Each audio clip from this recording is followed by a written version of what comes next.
That I do call this meeting of the 73rd session of the Texas A&M University Student Body Senate to order on September 16th, 2020 at 7:02 p.m.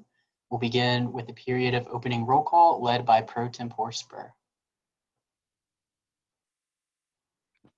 Howdy, Senate. Speaker Pro Tempore Spur. It is 7:02. Thank you all for being here tonight. We're going to go ahead and open that opening roll call, and y'all will have until 7:10 p.m. to go ahead and fill that out. Just to clarify, if you are in here to be sworn in, only senators need to fill out this attendance form. If you are being sworn in for a university committee, you do not need to fill out the Google form.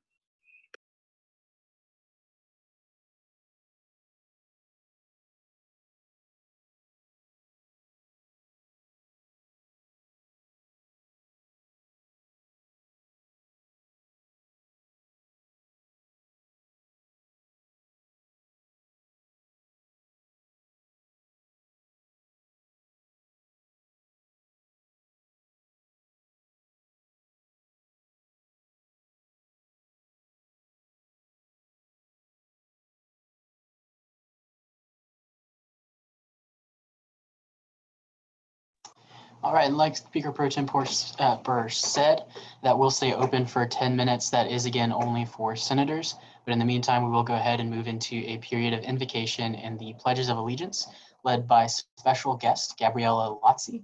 And Gabriella Lotzi is coming to us today on behalf of the Impact Movement.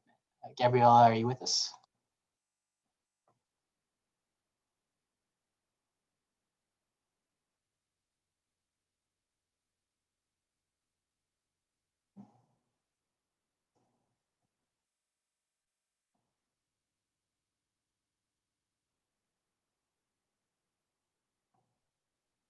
Sorry, my connection was a little bad. Can you hear me? Yes, absolutely. Go ahead.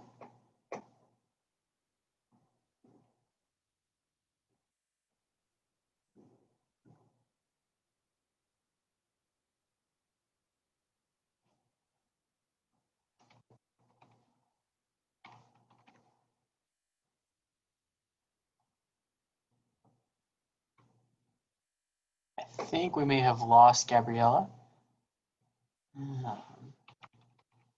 Chair Ahmed, are you in communication with her?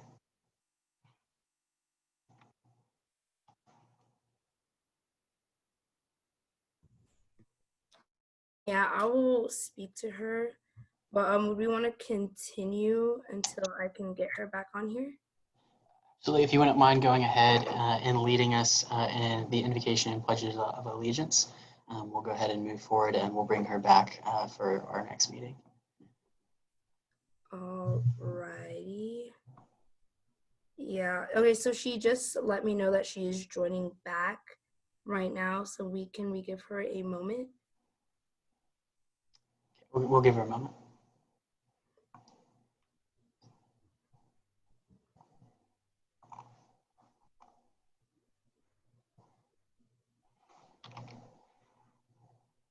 There we go. Okay, can you guys hear me? Yes, you are back. Fantastic. I'm sorry about that. No, that's okay. We're happy to have you.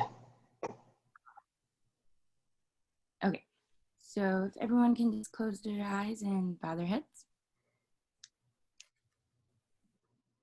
Thank you so much for this time, Lord. Jesus, thank you for this meeting, for bringing us all here. Lord, I just ask that this meeting will just go as planned, Father. I ask that it will just be organized. Lord, I ask that it would just go smoothly, Jesus. I just ask that all that is needed to be done would be done. And I just ask that there's be no complications, that you just be at the center of this meeting, Jesus, and that all things that need to be executed would be done well in your name. In Jesus' name I pray, amen.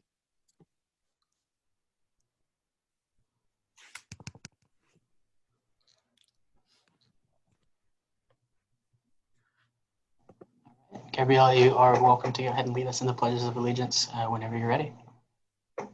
All right. I pledge allegiance to the flag of the United States of America and to the republic for which it stands, one nation, under God, indivisible, with liberty and justice for all.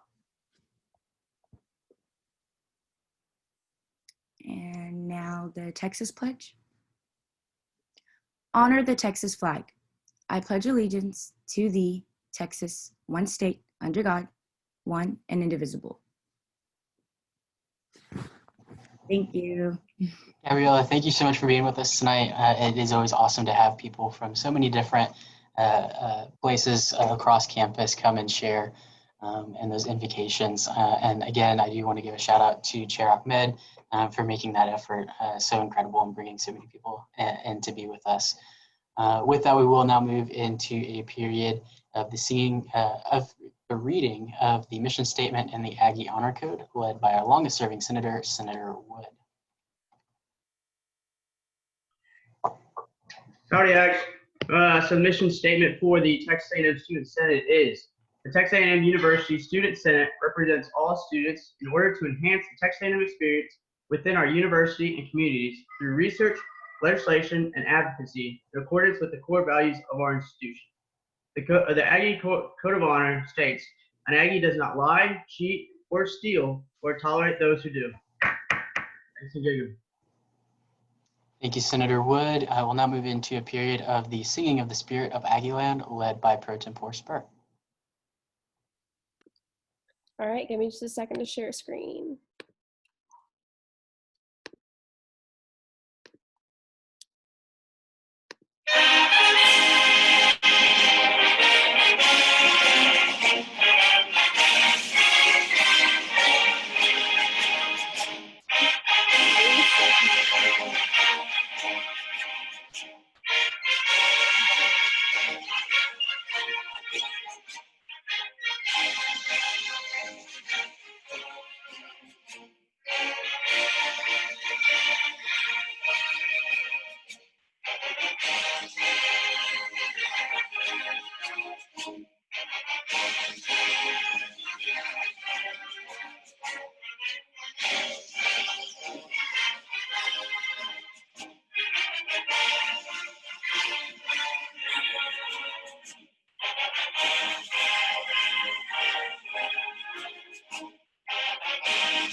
Fantastic. Thank you, Pro Tempore Spur. I would now like to recognize Chair Hine with a motion. Chair Hine, Rules and Regulations Committee.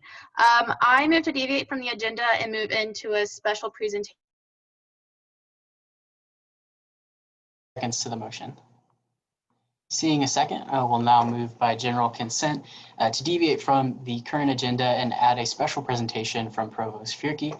I would like to say that Provost Fierke has taken time out of her day to come and speak with us, and we wanted to get this onto the agenda. However, the agenda was already sent out. So I do hope that no senator has an objection to this presentation, but we will move by general consent if there is no objection.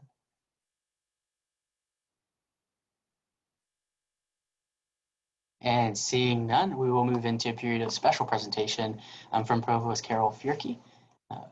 Madam Provost, you should be unmuted here in a second. All right, you've got the floor.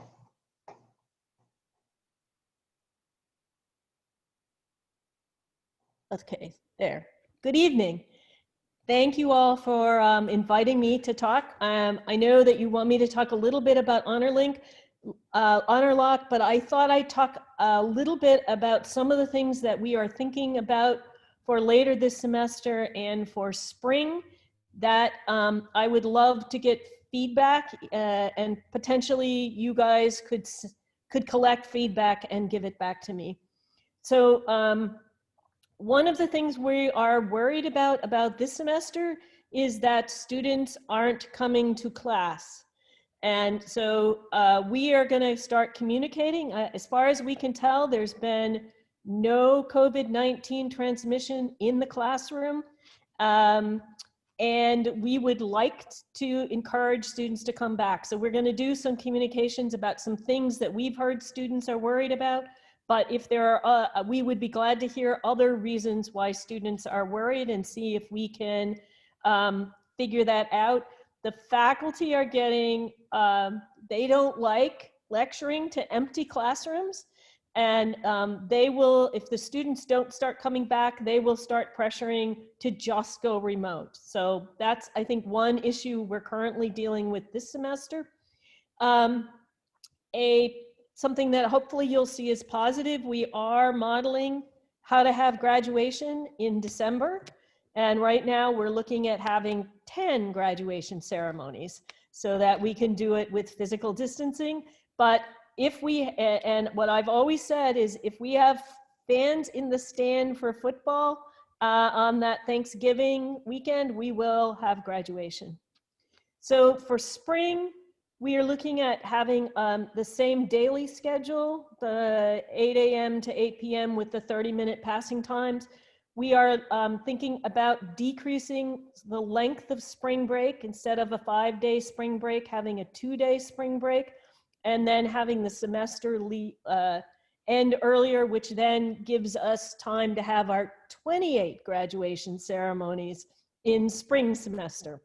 The other thing that we're thinking about based on what happened this semester is that for classes that have multiple sections, we are going to have actual face-to-face sections and remote sections so that you can choose at the beginning, and then every face-to-face section, the faculty will have a way of dealing with if there are students who are sick or quarantined. So those are some of the things that we're thinking about for next semester and this semester, and we would be interested in getting any feedback about things that as students you might like to see, things that you might like to see change. So thank you for that. And then I did say I would talk a little bit about Honor Lock. So one of the things that the faculty were most worried about after the spring semester was how we did proctoring of exams. And whether it's true or not, the faculty were convinced that there was a lot of cheating in taking of exams in the spring. So their highest request was for us to develop some additional proctoring options. So there was a committee, a task force that was commissioned to go and look at all of the proctoring options. And they looked at 5 technologies. Of those technologies, they wanted the ability to have AI flag things that should be looked at, and then the ability to have a person actually go in and look at what the AI flagged. And from those 5 that they looked at, that took it down to 3. Of those 3, only 1 of them said that they felt that they had the capability to handle the large number of classes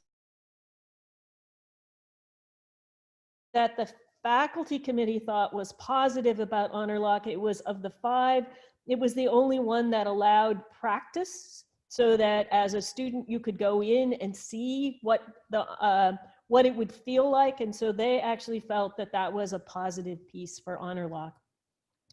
I am actually not the best person to answer things about the technical related to Honor Lock.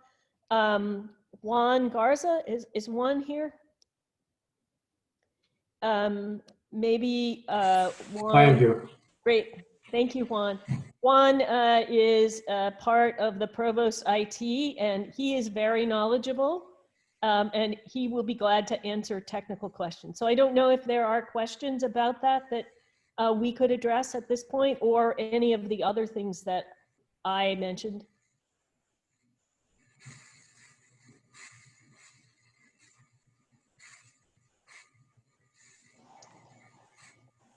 With that, we'll move into a period of question and answer. As always, if you do have a question for the provost or for Dr. Garza, please use that raise hand tool over in the chat. We'll begin with Chair Feldman. Chair Feldman, Legislative Relations. First of all, thank you so much for coming here and speaking to us, Provost Fierke. My question is more, I know you posed the question about why students may not be going in person. I know for me, I'm part of the 3+2 program over at Bush. and I only have one in person. And I know an issue is that some of these in-person classes with the lecturers wearing masks and not a lot of discussion taking place. I know even some of the lecturers have felt like it's easier for that discussion to take place over Zoom anyway, as has been the case with my in-person, where it's now half in person, half over Zoom now. So have y'all maybe considered some type of other format? I know it's not just the students, I think, that are now feeling like Zoom might be the better option. Yeah, so that's why we were thinking in spring that we wouldn't have what we're doing now is what people are calling high flex, where you can do either and switch back and forth. That's why we were thinking in spring to have face-to-face or remote, and really to make, because the faculty are finding it really difficult. Some faculty do it well, but it's hard to do both well. And so yes, this will be the first semester where we actually have registration, and so that we have the ability to have a bunch of different formats of classes that students can sign up for. So that's what we are thinking of doing. Awesome. Thank you so much. Thank you. Senator Worth. Senator Worth from the College of Geoscience Caucus. On that subject, I think one of the biggest things that I've heard, and I know my biggest issue going to in-person classes, is if you live off campus, it can be really difficult to get to your in-person classes and then do your online classes in the middle of it and then go back to in-person classes. And that's what I've heard from a lot of people to why, like, maybe they started going in person at the beginning of the semester, but they realized how difficult that was by now. And also, just for me, like, I'm still in a couple of large lectures, and I really think that Zoom has let those large lectures be better for discussion. I think that students are very willing to put questions into the chat, and I think that's really useful. I can see why in my smaller classes it might be less good for discussion, but I think there are some benefits and some negatives to Zoom. So that's what I had to say. Thank you. Can you tell me more about, so parking is easier on campus and the buses aren't full. So what is it that makes it harder to get to campus? I That think will the grant the thing back is, and forth. So you're good, Senator oh, Worth. sorry. Sorry. I think that it's mainly people that don't have parking passes that are struggling going back and forth. And also with the classes being so far apart on campus too, like two of mine are on one end of West Campus to the other end of East Campus, normal campus. So it's difficult to get from one place to the other, especially if you don't have a pass for like multiple lots, which nobody does. And then I guess it would also be like the difficulty of going to campus on the bus in the morning, and then you have to go to your class, and then you have to leave your class, get on the bus, make it all the way home, and then start your online class. And I think, yeah, go ahead, sorry. I was going to say, there are a number of spaces on campus where you can speak and take your online class. And so we're going to try to make it clearer where those are so that you wouldn't necessarily have to go home. The other thing about parking is parking transportation now allows you to pay for 1 month. You don't have to pay for the whole semester. So if you decide you want to come back on campus in October, you can just buy it for the month. Sorry. Okay, yeah. I don't know. I didn't hear about that. I don't know if the people that have been talking to me about it have either, but I think that's a good option. So thank you for letting me know. Well, thank you. And those are things we're going to try to communicate in the next week. Thank you. Thank you. And Senator Lucas. Senator Lucas, College of Education. So if honor lock Senator Lucas, I am actually going to pause you here for a motion from Chair Jeffress.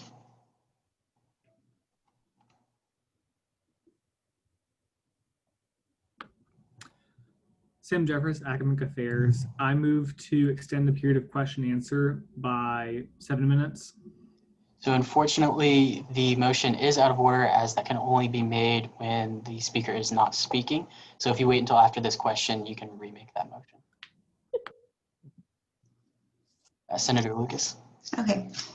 So my question is, if the faculty choose to make Honor Lock a mandatory thing for exams, if there are students who do not feel comfortable using that software, will we be forced to use that software, or will we be provided with some sort of reasonable alternative? I think that, so there are 3 different ways a faculty member can proctor, but I think if the faculty member decides to use Honor Lock for proctoring, that will be your only choice. That's my understanding, because it would be very difficult for the faculty member to use multiple proctoring services for a given exam. But there are 3, there's the Respondus block, the Respondus, there's Honor Lock, and we are building a group that's going to help with Zoom proctoring. So there are options for faculty, but I think they'll choose one of the 3. Now I would like to recognize Chair Jeffers again with a motion. Howdy, Chair Jeffers, Academic Affairs, Engineering Caucus. I move to extend the period of question and answer by 5 minutes. Seeing multiple seconds, I will move by general consent to extend the period of question and answer by 5 minutes. Do I see any objections?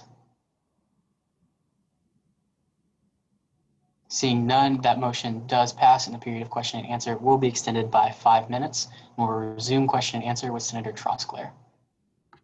Thank you, Senator Trosclair, On-Campus Caucus. Provost Fierski, thank you for coming out this evening. I have 2 questions. My first one is, there's been a lot of discussion online about Honor Lock.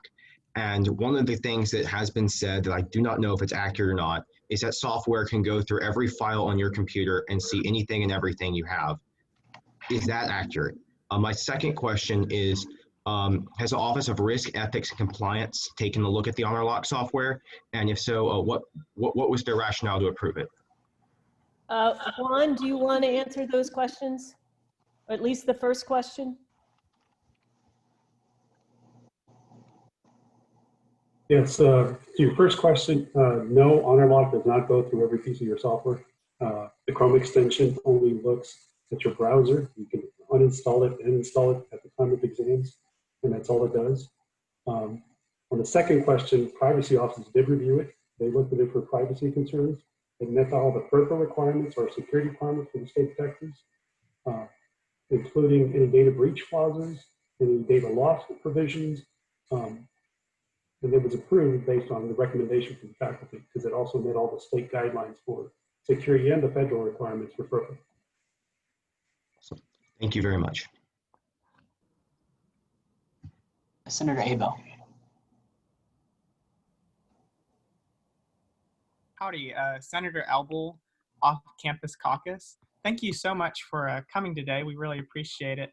I did have a comment that was sort of tying into earlier discussion about why students might not be going to campus. And I think you really touched not knowing what spaces are available for me to have privacy to, be over a Zoom or an online class. I think that's a really big thing that needs to be publicized about what spaces are available. And then also moving into next semester. And Senator Elbel, is there a question there? Oh, I thought we could give feedback to, I apologize, I didn't. If you want to maybe word it with a question mark at the end. Is there a ability for maybe public spaces like the library to reopen study rooms? I know that would be a big help getting students online and on campus. Is there an ability for that next semester? I thought that they had study rooms open now, but I will check on that. You could only have one person in them, but and we also have some classrooms that are open that we will publicize. So I will get that information and we will communicate it. Thank you for that question. Chair Ahmed.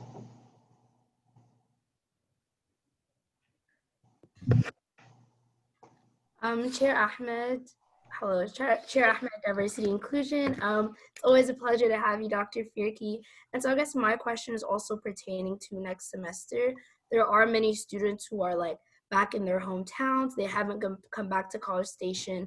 They haven't signed leases. They're not living in dorms. So given next semester, we obviously don't know what the situation will be with COVID.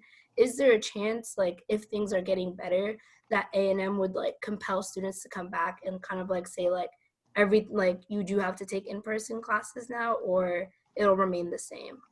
So it's going to be different, but we will not, students will be allowed they will have an option to choose to take courses remote. Now it's possible any required courses there will be a remote and a face-to-face option. Some of the non-required courses, some of them will be face-to-face, some of them will be remote, so it's not necessarily you'll be able to get every class if you're remote, but you certainly should have access to every required class. Okay, so it'll be mostly the electives probably? Well, yeah, and some electives will be face-to-face and some will be all online. And it's for electives where there's only one section. If we have two sections, one section will be face-to-face, one section will be online. Thank you.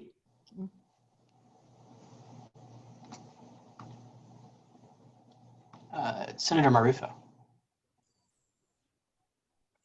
Senator Marufo, Liberal Arts Caucus. My question to you, Provost Sirki, would be pertaining to like why students don't go back to campus. I know I'm back in College Station, but I have all my classes remote, only because I know from people I have on social media, from people that I see, aren't taking the pandemic as seriously, you know? So I know a lot of people are still going out in large gatherings, people are still going out to bars and public spaces and stuff like that. And I understand, like, enjoy your free time, but those same people are in-person classes and are going to the library and are on campus in the Senator MSc. Marufo, is there a question there? My question would be maybe I don't know of it, but would there be a stronger incentive for students not to do that other than well-being, because that has not been a good enough incentive over the past month or so, because the well-being of another Aggie seems to not get to them.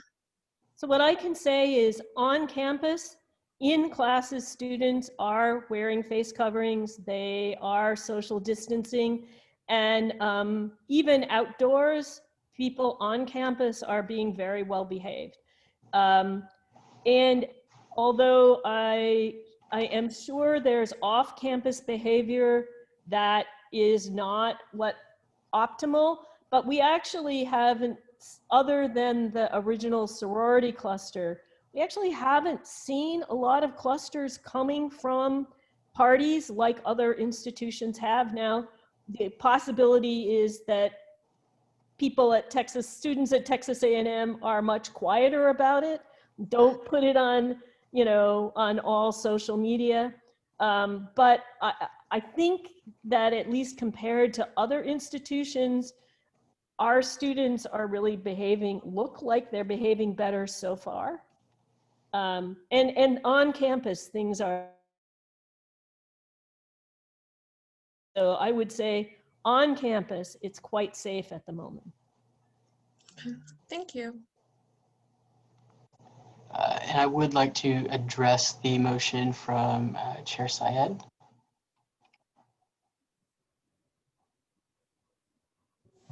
Chair Syed, Engineering Caucus, I move to extend the question and answer period by 3 minutes.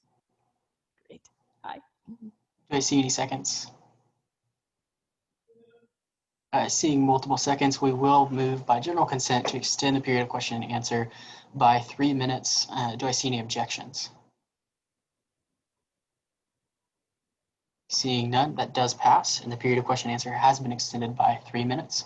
And we will resume question and answer with Senator Bone. Senator Bone of the Mays Business Caucus. Thank you, Provost, for being here today. My people have been asking me, what does the situation look like with relaxed restrictions? When would we get that? Is it when COVID numbers hit 0? Is it when the governor begins to relax restrictions? You know, and the mask stuff I understand, but like going in and out of classrooms a certain way, when are we going to be able to relax on that one? Yeah, well, so with the number of students on campus, that right now there isn't any problem. So with this number of students, certainly the going in and out, it should be relaxed. We are, as of October 1st, going to start relaxing ability to have meetings of 25 students or smaller in a large space. So the number of active cases on campus has halved in the last 2 weeks. And our random testing, that number of percent positive, that's also halved. So at least from my point of view, it looks like we're going in the right direction. And then based on that, we are gonna start relaxing. We are gonna have fans in the stand for our first football game. So I think that as things continue on the direction we're going, I think we can do some relaxing. Perfect. That's great to hear. I'll pass it on. Thank you. Thank you. Senator Martin. Senator Martin, Liberal Arts Caucus. First off, Provost Fierke, I want to say thank you for joining us. Number two, to kind of go off of what Senator Bone said, when can we kind of see a full return to normal? And for those students who maybe learn better in a classroom setting, what would you say to them? Because obviously, if we were to shut down the campus, you know, that might be an issue. What would you say to those students who might feel more comfortable in that setting? Well, first of all, I would say, come back to campus now, that it actually is quite safe on campus, and that certainly next semester we are going to set up these sections that are really going to be much more like face-to-face, still with masks and physical distancing, but not Zoom and face-to-face. You know, probably we're not going to really be, well, we may never get back to normal, completely to normal, but I probably until there's some vaccine or we get herd immunity. I think that we're going to be really interested in how many students sign up for a face-to-face class in November versus how many sign up for a remote class. And it may very well be that you students are going to tell us you like remote classes, and we move to doing more remote, more online, even when we're back to normal. So I think this is a big educational experiment that we're doing right now. And I think we are going to be listening to the students telling us what works for them. So thank you. And I would again like to recognize Chair Syed with a motion. Chair Syed, Student Services, I move to exhaust the speaker list. Do I see any seconds? Seeing multiple seconds, we will move by general consent to exhaust the speakers list. And so that would just finish out the rest of the questions of the hands that were up when the motion was made. Do we see any objections?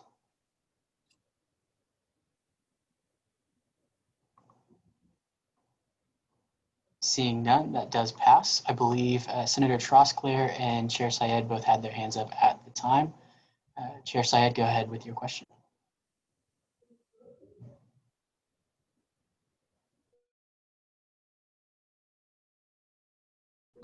Provost Fierke, so you mentioned that there has been no evidence of cases being transmitted on campus. I know when you communicated that in your email to the school, a lot of the student body thought it meant, oh, the administration is not acknowledging the cases on campus. Would you be able to expand and also include in future communications what exactly and where exactly this information is coming from? Right, sure. So I meant to say none in the classroom, okay? Certainly, I think that definitely in dorms, there is evidence of transmission in dorms. So there we have two pieces of evidence. One in our random testing, we compared the percent positivity in students who were in class and students who were remote, 100% remote, and there was no difference. And secondly, in the contact tracing, there's been no evidence that the students got exposed in a classroom. And we actually have had only one faculty member in the last month who has been diagnosed with COVID-19. And so clearly there's also not transmission. And that one per month was lower than what we'd seen since March in the number of faculty who have gotten COVID. And so those are the three pieces of data that we have that suggest that are consistent with there being no transmission in the classroom. So that's different than on campus, but in the classroom. Thank you. I know Chair Jeffers was on social media backing you up on that earlier this week. Thank you. And Senator Trosclair. Thank you. Senator Trosclair, On Campus Caucus. Before I ask my question, Provost Fiersky, I just want to say I think I speak for a lot of students that I am very happy that I have in-person classes. I will continue to go to in-person classes, and I would encourage my fellow students to do the exact same thing. My question relates to testing and in-person activities. Do you think there will be an opportunity or chance as we get further along in the semester for students that might have disabilities or testing accommodations to be able to take their test in person, or would that still only need to be online just because of logistics? I think it's something that could be discussed right now. The faculty are thinking that it's fairest to have everybody take the test the same way. And so I think that that's why they're leaning to having everybody take it online.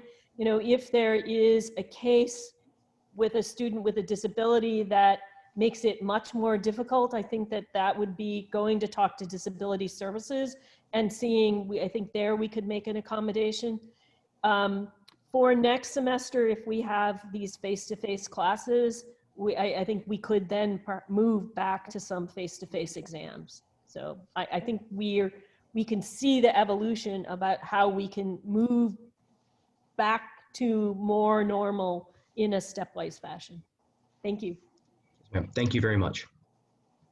And as that does exhaust our questions list, that will conclude our period of question and answer. Provost Fierke, Dr. Garza, thank you so much for being with us tonight. And I just want to thank you for all that the Senate is doing for the students and for helping everybody on campus deal with yet another unusual semester. So thank you. Thank you. And I am willing to come back and talk to you at any time. So thank you for the. Be careful with the offer. We may take you up on it way too often, but we do appreciate you being here tonight, and we look forward to that next time. Thank you. Bye-bye. All right, and with that, that does conclude the period of special presentation, and we will move into a period of open forum led by Pro Tempore Spur. Howdy, Senate. Speaker Pro Tempore Spur. We have 3 speakers to recognize in open forum tonight. The first is Senator Abel presenting on Parley Pro with us. So we will go ahead and unmute you, and I will go ahead and share screen for your presentation. Is that all right?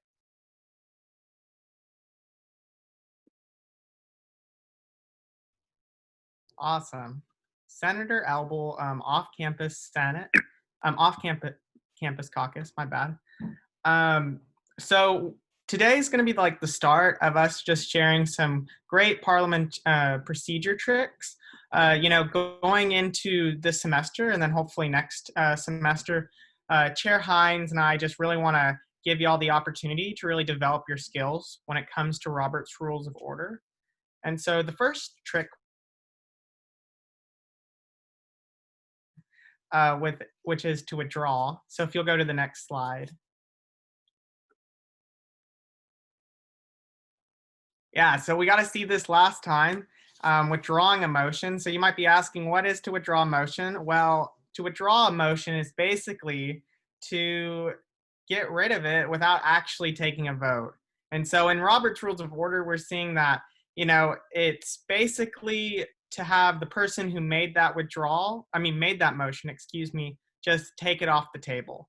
And so when can I withdraw a motion? Well, if I'm the person who made that motion, before the presentation of that motion, no votes required. It's my decision and my decision alone. But then once that presentation of the motion has taken place, then I, as the maker of the motion, I have to get a majority vote by the assembly. And so who can withdraw that motion? Well, only the person who makes that motion. So it's pretty cool. And then what are the pertinent facts about it? Well, it cannot interrupt a speaker. And so if someone's speaking, can't interrupt. And then ultimately a second is not required. So, we got to see that last time. So that was pretty cool. Our next motion we'll just go over real quick. If you'll go to the next slide.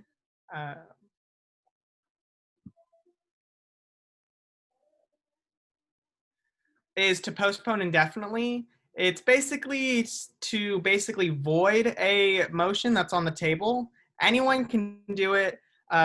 It cannot interrupt a speaker. A second is required, and we got to have a majority vote. It is debatable, but not amendable. And then our last one, very similar to this, is postpone definitely. If we'll go to the last slide.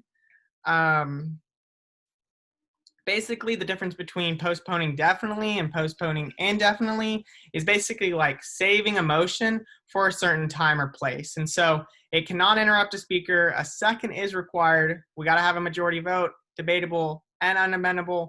But, if we want to save a motion till like the next meeting or a certain event, that's our option. So those are our three motions we'll go over today. And thanks for having me.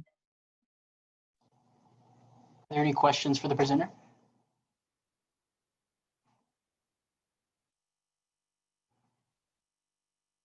Chair Syed. Chair Syed, Student Services. I wanted to re-clarify, because I've been hearing a couple different things. When you motion to withdraw a resolution or a bill, can it be reintroduced during a session? Can it be reintroduced during open session? I believe it can. Chair Hines might be a better person to ask about that. So it can. The only time a motion cannot be re-brought up is if it's failed, and that's within a meeting or in two different meetings. So if you withdraw it, it can be re-brought up in open session. I will check the trustee book of Robert's Rules of Order just to make sure that I'm correct, and send out kind of a reminder. But I do believe it can be brought up during open session during the same meeting. Thank you. Are there any other questions for the presenter?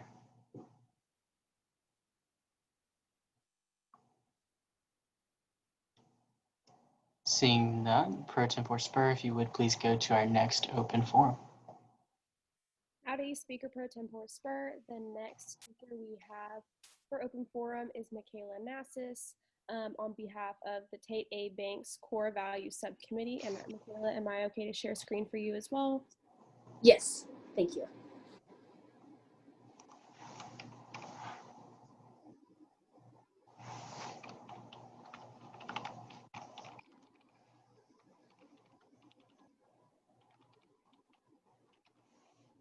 Give me 1 second, sorry.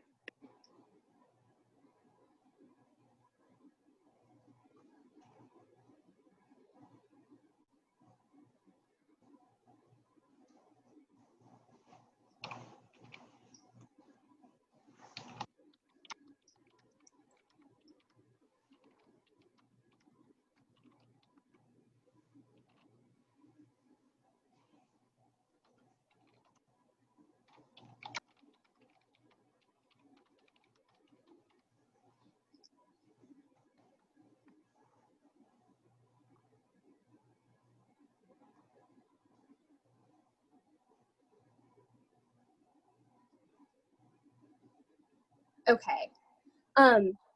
So howdy, my name is Michaela Nassis. I'm a member on behalf of Joseph Rogers, the chair of our subcommittee. He cannot be here today because he is taking an exam. As y'all know, the Core Values Subcommittee was created last session under SB 7201 and seeks to recognize current and former students for their devotion to the Aggie core values of respect, excellence, integrity, leadership, loyalty, and selfless service. We have sent out a form to the university community to respond with nominations of those we believe exemplify the Aggie core values to a high degree in their life. And we as a committee have chosen our nominee from our pool of nominations whom we are presenting tonight. If you want to go to the next slide. So I'm just going to read a little snippet that Joseph wrote about our nominee. I am elated to present you Abby Wimmer, who is our nominee for the month of September, and the value of integrity. Abby is also our first nominee who is also a current student, which marks a milestone for the subcommittee. Abby is a senior biomedical science major from Crum, Texas, and graduated from Crum High School in 2018. We as a subcommittee believe Abby deserves the Aggie Core Value Award for Integrity for the following reasons. While a student at Texas A&M, Abby has upheld the Aggie Honor Code both in her academic and personal life. If you encounter Abby, you will find that she never makes excuses, she always tells the truth, and she always follows the speed limit to a T.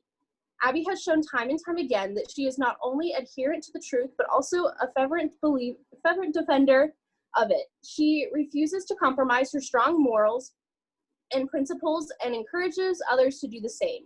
Abby once found herself in a GroupMe that so often crosses the line between academic integrity and academic misconduct that she cited honesty and integrity in that situation. She recited, "An Aggie does not lie, cheat, or steal, or tolerate those who do," and encouraged everyone to follow her in leaving the GroupMe chat. Abby removed herself from a deceitful situation and led by example, as all Aggies strive to do. Abby illustrates integrity in humorous ways, such as being unable to play Cheater's edition of Monopoly. Yet in other games such as Bingo, she recites the standards set for Aggies and advises others to end their cheating behavior. She is inclusive and welcoming of people of all backgrounds and all walks of life, and even takes time out of her day to engage with her sister's fiance who coincidentally lives nearby. Her discipline not only translates into her integritable actions and words, but also her motivations. Abby is both a committee chair and a mentor for the student organization Flash, as well as a counselor for Fish Camp. It is evident that Abby highly values mentoring others, especially the next generation of Aggies. She began her leadership journey long ago as a high school drum major and held the same high degree of integrity then as she does now. Abby is unwavering in her pursuit of studies and plans to go to vet school to be a small animal veterinarian after graduating Texas A&M. We, as the Core Values Subcommittee, strongly urge you to confirm Abby Wimmer as the first recipient of the Core Values Award for Integrity for the 2020-21 academic year. Thank you so much for your time and consideration, and we look forward to what the remainder of the school year will bring us.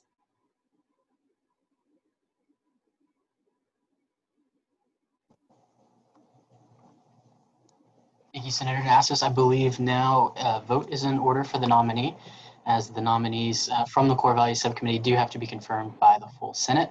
And so with this, we will move by general consent to confirm the nominee put forward by the Core Values Subcommittee, unless there are any objections. Do I see any objections?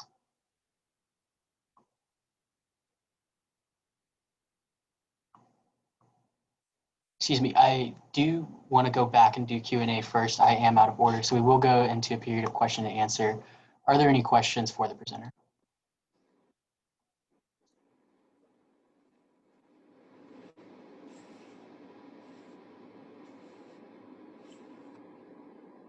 Seeing none, that will conclude our period of question and answer, and we will move back into that general consent vote. Do I see any objections to general consent for confirming the nominee from the Core Values Subcommittee?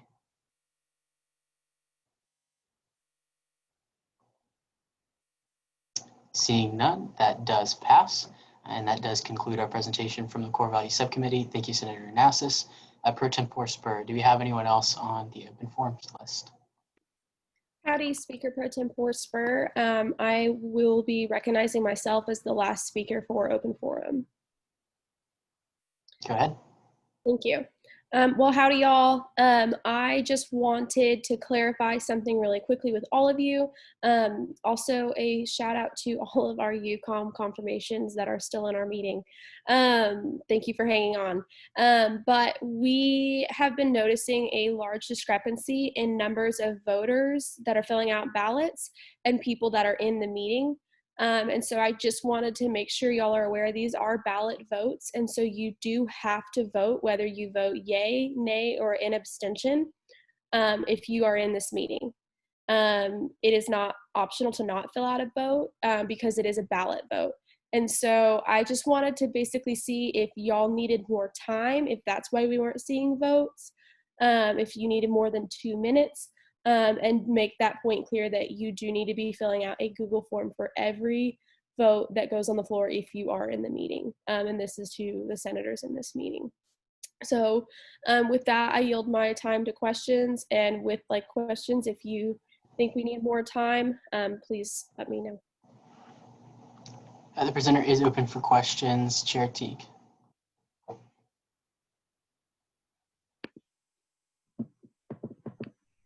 Howdy. Thank you, Mr. Speaker. Thank you, Madam Pro Temp Spur. Chair Teague, Finance, College of Ag and Life Sciences. Pro Temp Spur, what's the, is there going to be a revision of, I guess, like the absence policy for senators that don't fill out votes? What are the consequences of not doing that looking like? Thank you for the question, Chair Teague. That is not what is in the code. I know what is code is that ballot votes do have to be filled out, but that doesn't necessarily warrant an absence that would require a code change. I would like to recognize Senator Nassis, as she is a host on the meeting for Ops. She cannot use the raise hand tool, but she is raising her hand in the chat. Howdy, Pro Tem Spur. I just wanted to ask you, what is the point of being a senator if you're not going to vote on legislation and take part in the meeting? In my personal opinion, there isn't a point. We are elected to be in this room for a reason. We are here serving our constituents. We are here serving the student body. And if we're not voting on things, whether that's a choice or whether we're running out of time, we're not here doing our jobs. So I appreciate the question. Thank you, Michaela. Chair Feldman.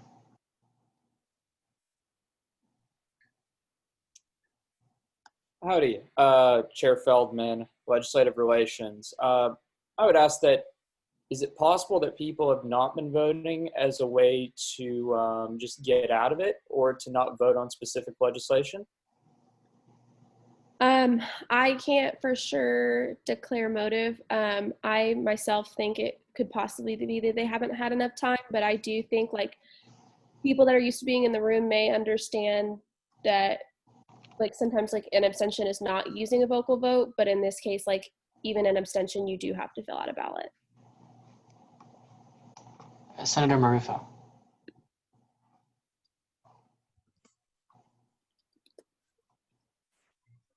Senator Marufo, Liberal Arts Caucus. My question would be, if you were to consider time extensions, how long or how much time are you considering? Just because for some pieces of legislation in which I know I was not able to vote was because I missed it by a few seconds because I stepped away from my computer or something, but usually, and the transition from Slack to Zoom, because sometimes those links, you can't click on them in the chat. You have to copy and paste them, but Zoom chat doesn't allow you to copy, so you have to type out. So if you were going to consider a time extension, how much time would you be considering?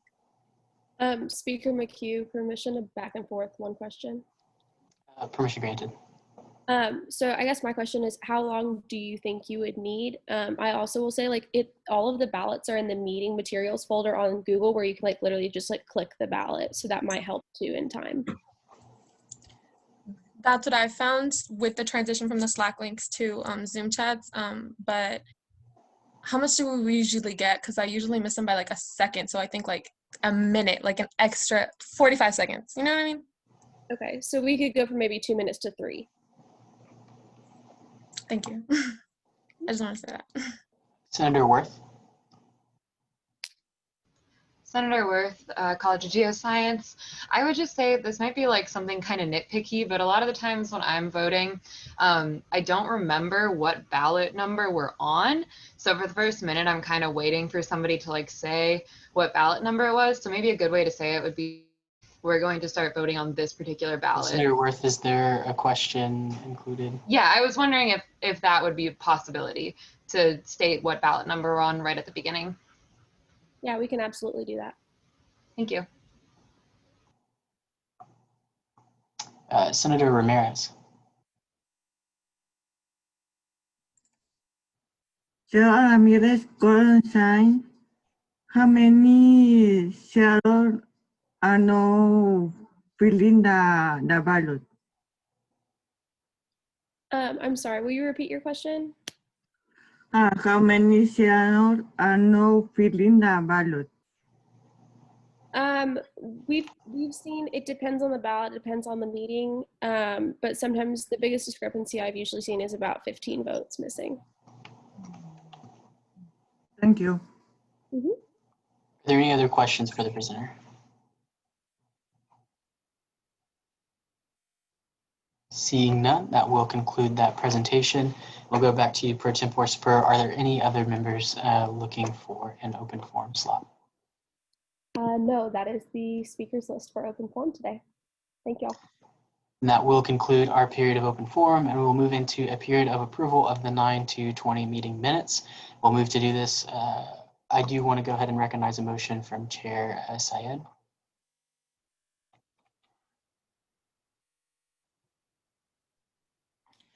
Chair Syed, Student Services, I move to deviate from the agenda and bring forward the UPD presentation as they have been waiting.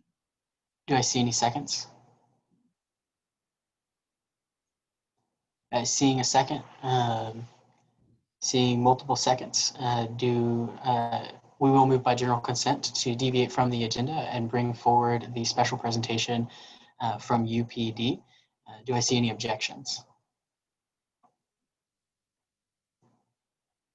Seeing none, that motion does pass, and we will move into a period of special presentation given by UPD.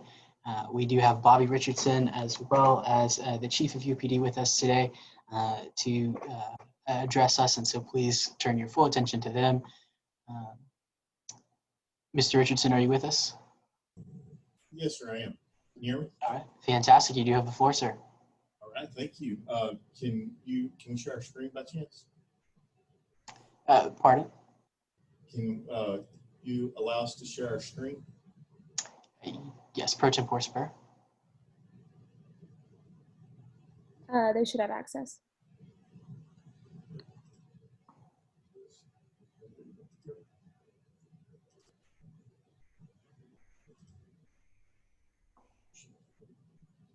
All right, can you see? Or you should see? Yes, sir. All right. Well, howdy, I'm Lieutenant Bobby Richardson with the University Police. And this is Chief Mike Johnson, and we're going to tell you spend a couple minutes telling you about our department and talk about some of the topics you may be seeing in the news. And then if we have time, we'd be more than happy to answer any questions you might have. So with that being said, a little bit about our department. The most popular question I get asked is, can we stop people off campus? And the answer to that is yes. The University Police have jurisdiction anywhere in the state of Texas that Texas A&M owns, rents, or leases land. So that's kind of a lot of places, but we focus most of our efforts on the university campus and campus properties. A little background about our department. We have around 165 full-time positions. 82 of those are police officers, and then we have others such as security and dispatch and administrative support. We, just like any other police department, have other divisions such as criminal investigations, that's our detectives, community services, that's our training and outreach to the community, which I'm in charge of. We also have a crisis interventions team that helps folks in crisis.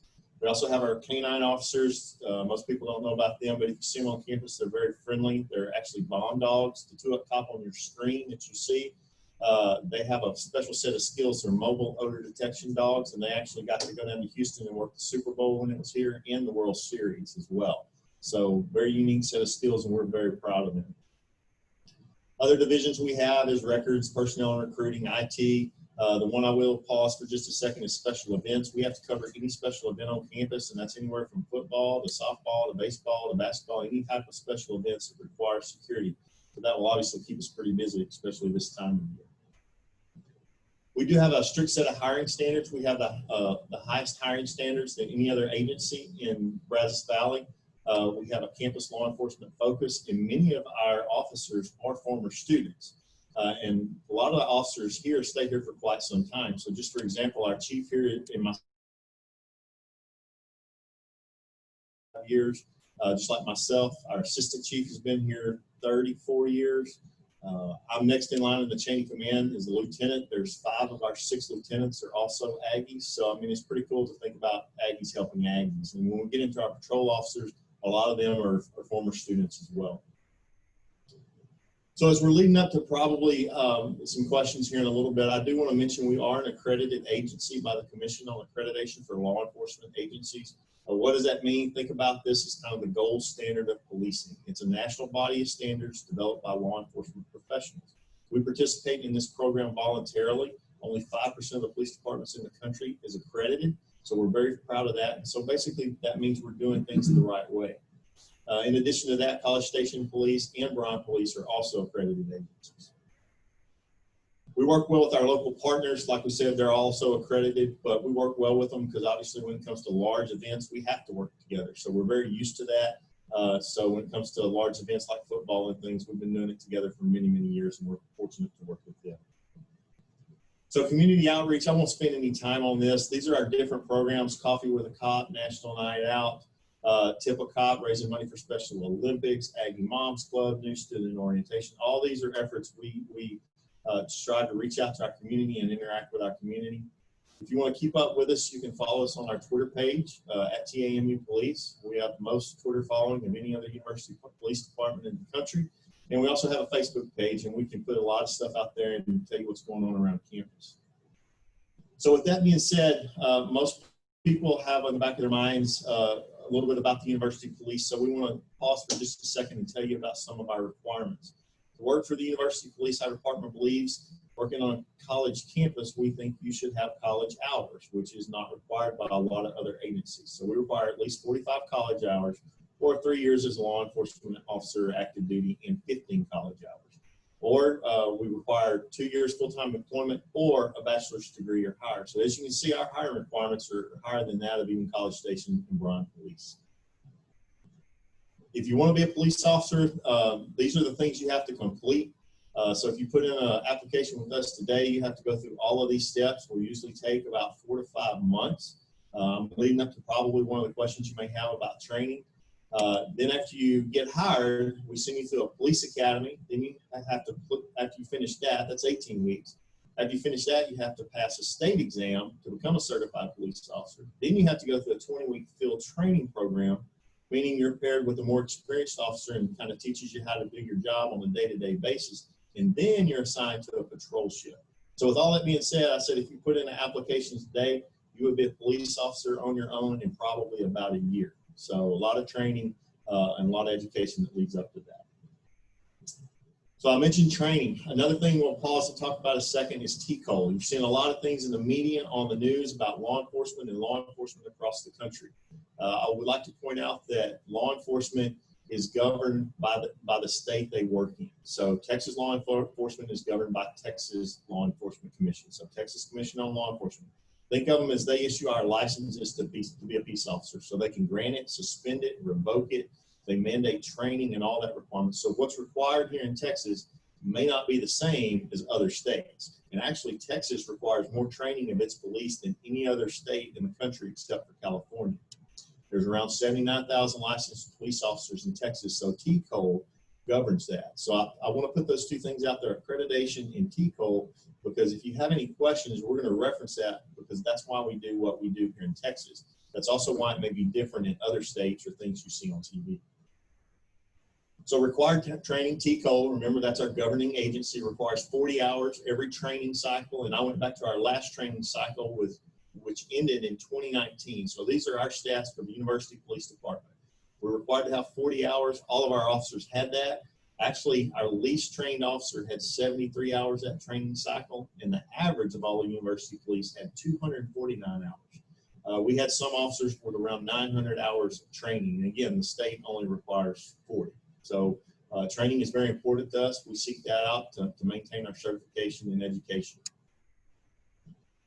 So as I wrap up here, I put some topics up here that has been in the news lately. We get a lot of questions on these. We become an accredited agency in 2014, which means we're doing what we do because of accreditation, and we've been doing that for the last little over 6 years. A lot of questions about de-escalation training. That's been mandated by TCOLE. Okay, that's our governing body in Texas in the basic peace officer course. So if you sign up to be a police officer with us and you're hired, and we send you through the basic peace officer academy, you will be trained in de-escalation. Once you get out and you come to our department and we're training you here, we train on de-escalation every year in our UPD use of force policy and different types of training. That de-escalation training is rolled up into our regular training. Racial profiling training, TCOLE requires that as well. CALEA, which is the accrediting agency, also requires that annually. So again, we have that from both governing boards. Neck restraints, we prohibited those in 2014. That's per UPD policy. And then body cameras has been a hot topic in the news lately. Texas does not require them, but the University Police was the first agency in Brazos County to get body cameras, and we've actually had them since 2012. And our policy mandates that every officer wear them when we come in contact with the public. So again, that's just a quick overview to tell you a little bit about us, talk about some of the topics you may be seeing. That's my contact information if you have any questions. And then I don't know if we have time for question and answers, but we will be happy to answer any questions you may have. Well, thank you, Mr. Richardson and Chief Johnson. With that, we will move into a period of 5 minutes for question and answer. Are there any questions for our presenters? Senator Marufo.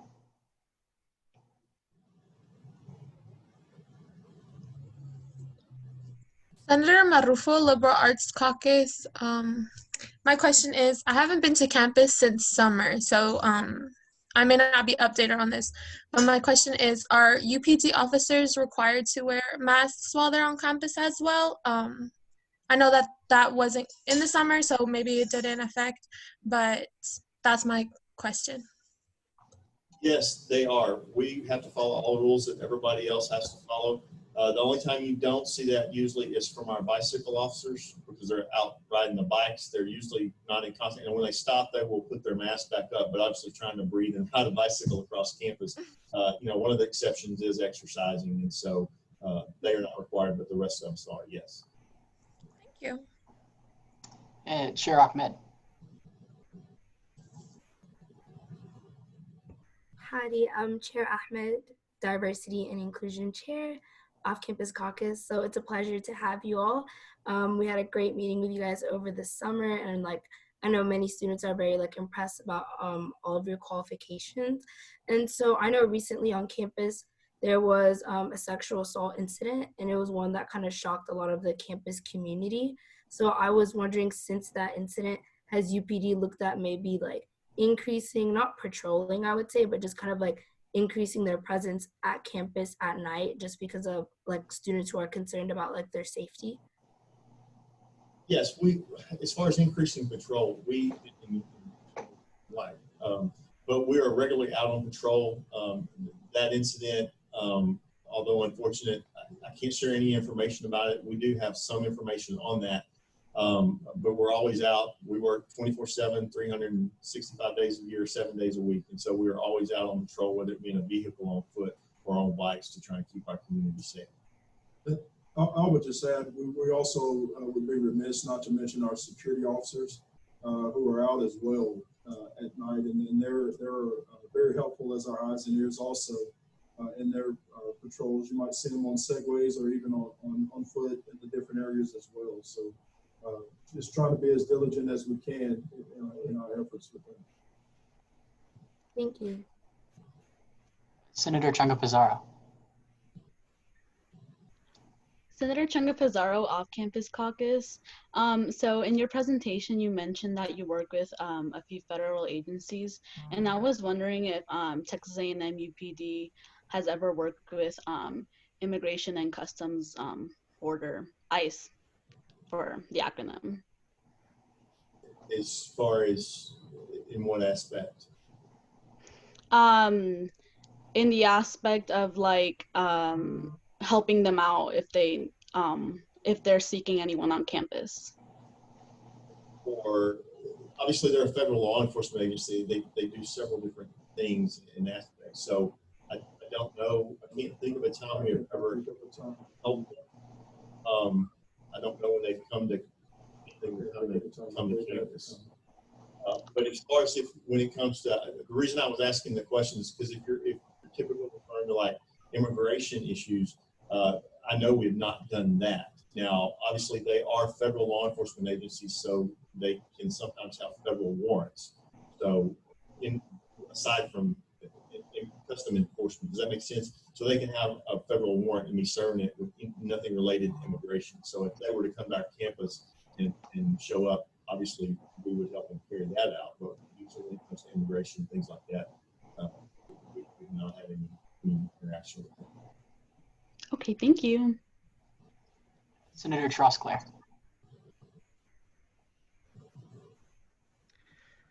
Thank you, Senator Trosclair, On Campus Caucus. I just want to thank the both of you and UPD for keeping all of us safe and your hard work.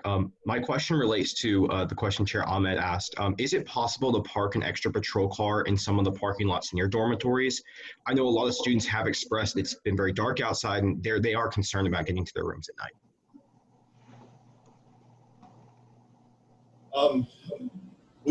Well, there's several different things. I don't know about parking a patrol car because we do have like foot patrol, bike patrol. We have security officers out on patrol as well.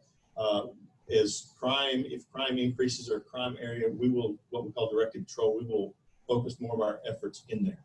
So we do have people out, but with that being mindful, like we encourage our officers and we track their foot time. So we want them out on foot walking around the dorms in the parking lot so they can be seen. However, you also want to keep in mind if they get a 911 call, an emergency call, they don't want to be halfway across campus without their patrol car. So we need to keep them close to that patrol car, but we also want them out on foot as well. Another thing we do in my division, as far as community services, we have 3 certified crime prevention specialists. So we work with the university on lighting issues.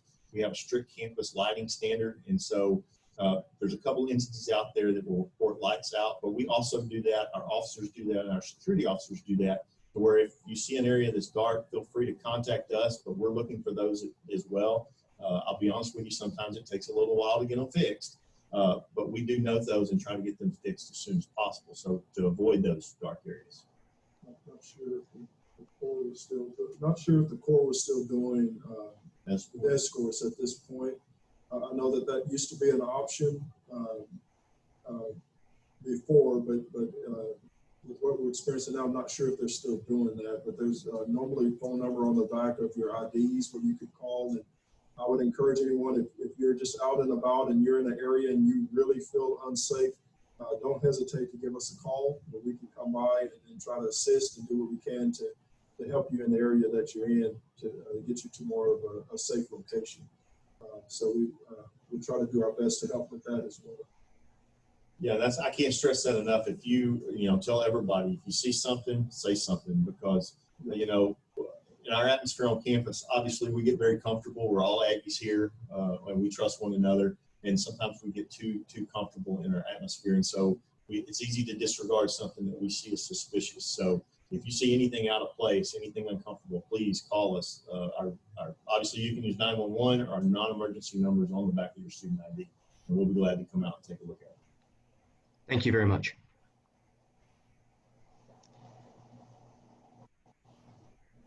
As that is the amount of time we had for questions, I am going to go ahead and close the period of question and answer. But I do want to say thank you, Mr. Richardson and Chief Johnson, for being with us today and presenting and taking time out of your night to come and let us know about UPD and the services that y'all offer. Thank you. Our pleasure. Thank you for the opportunity. Absolutely. We hope to see you again soon. With that, that will conclude our period of special presentation, and we will move into the period of approval of the 9/2/20 meeting minutes. We will, by general consent, move to approve them. Are there any objections to general consent?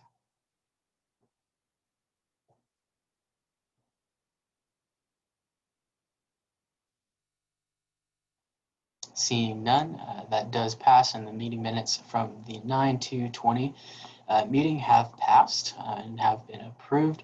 We will now move into a period of university committees confirmations. This is just a continuation of the confirmations from last time, led by Vice President Nagarati.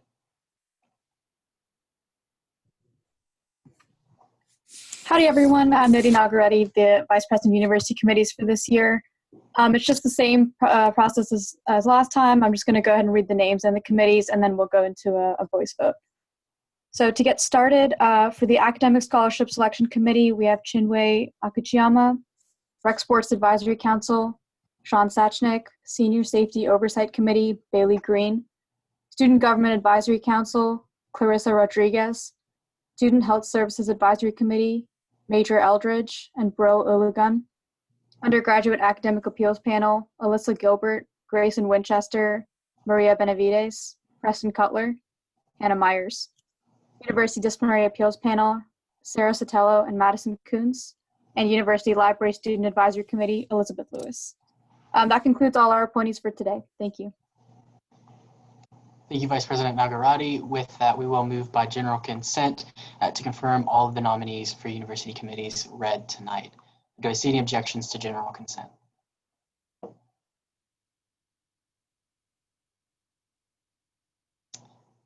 Seeing none, all those nominees who were up for university committees have been approved and will now be sworn in by Chief Justice McIntosh.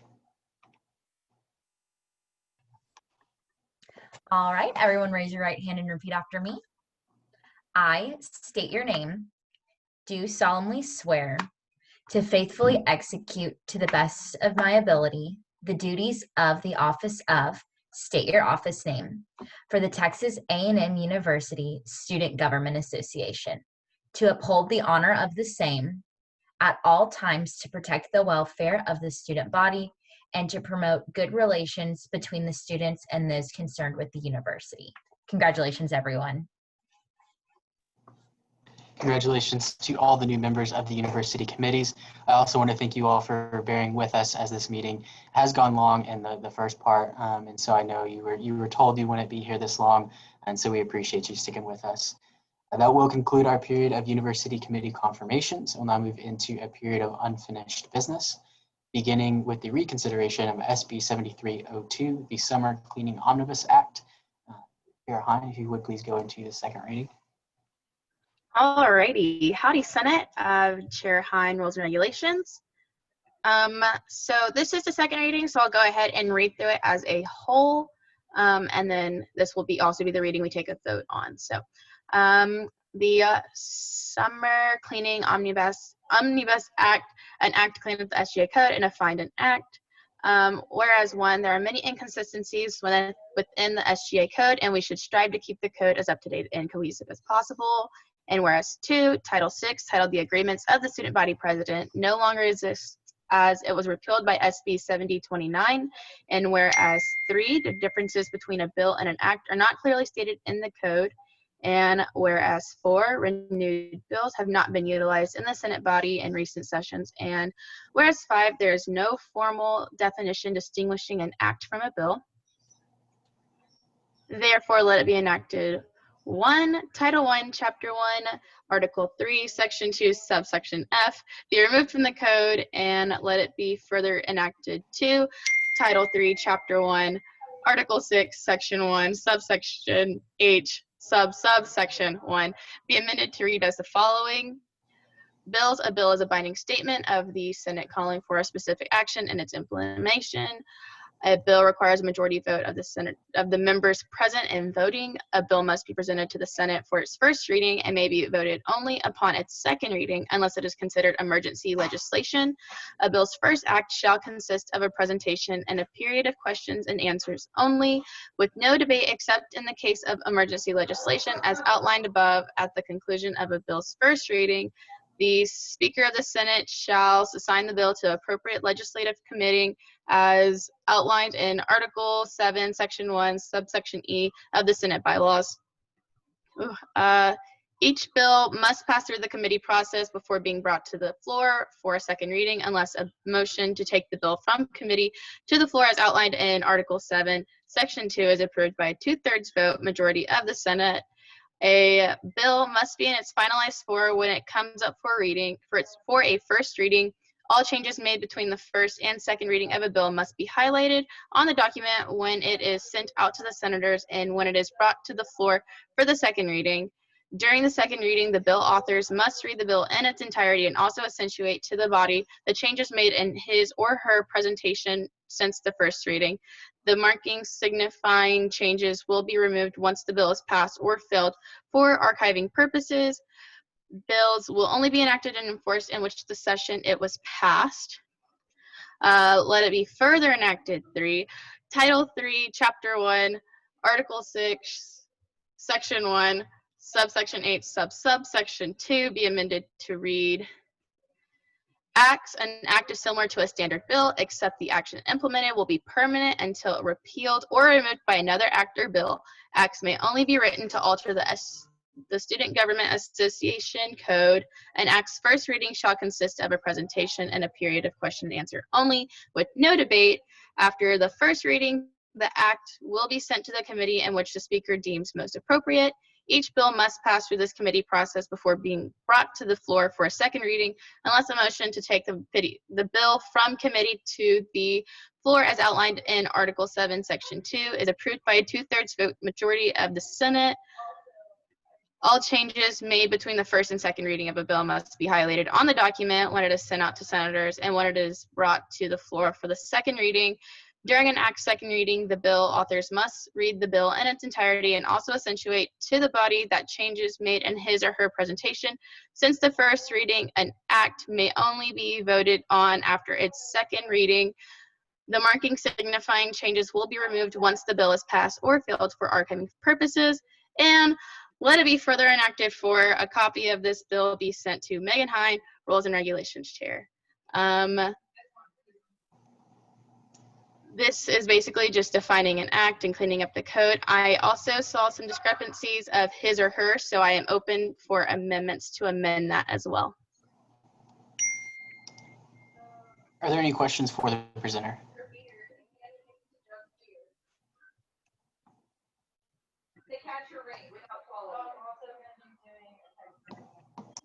Seeing none, that will conclude our period of question and answer, and we will move into a period of debate, beginning with debate against. Do I see any debate against?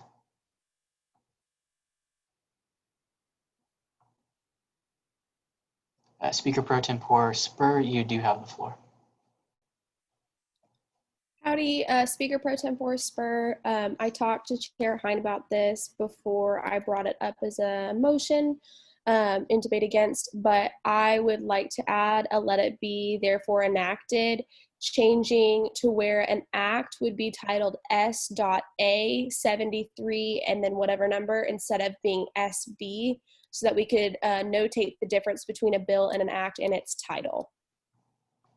And do I see the formal motion there? I motion to add that as a let it be therefore enacted. Do I see any seconds? Seeing a second, we will now move into a period of debate on the amendment. Pro Tempore Spur, if you could please mark the changes.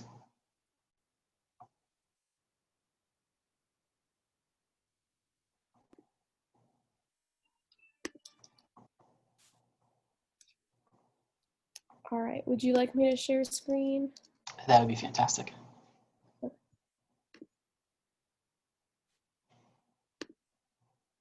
me a second. Let me make sure I share the right one.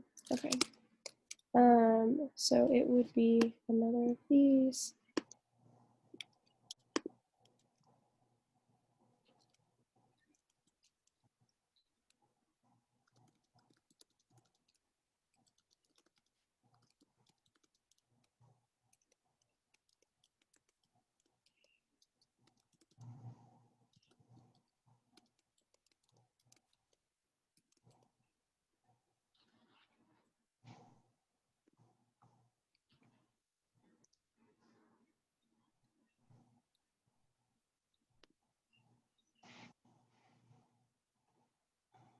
we will now begin debate on the amendment as a whole to add a let it be further enacted for that reads, the title of an act shall be SA and a bill SB.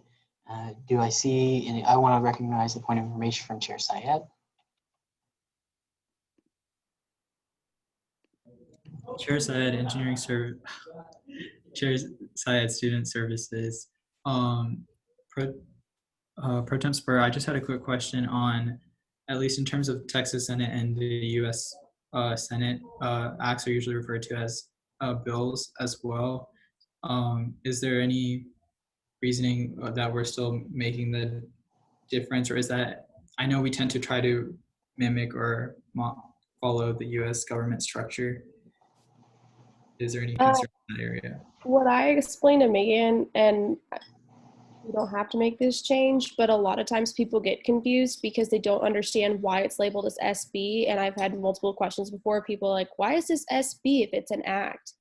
And so it's more of like a clerical thing than anything, because the people that we send legislation to don't necessarily understand that. And also, like, new senators will have a hard time like understanding why it's an SB when technically it's an act. And so, like, when we have a resolution, it's SR. When we have a bill, it's SB. And so when they get to an act, they're like, why is it not SA? Okay, thank you. We will now move into a period of debate against on the amendment itself. Chair Ahmed, you did have your hand up. I believe that was from the last. All right. Do I see any debate against?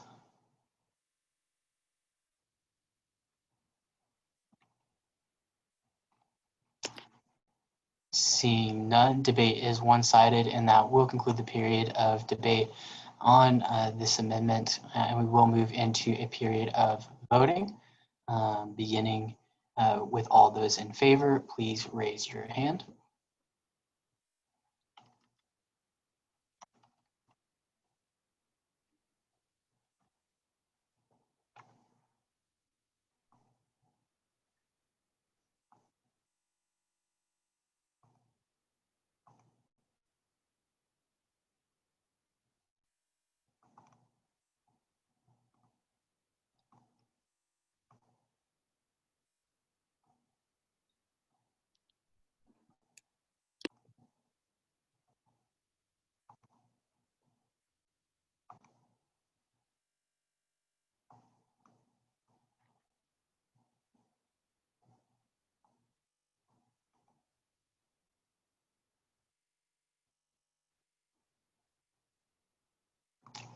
Lower your hands.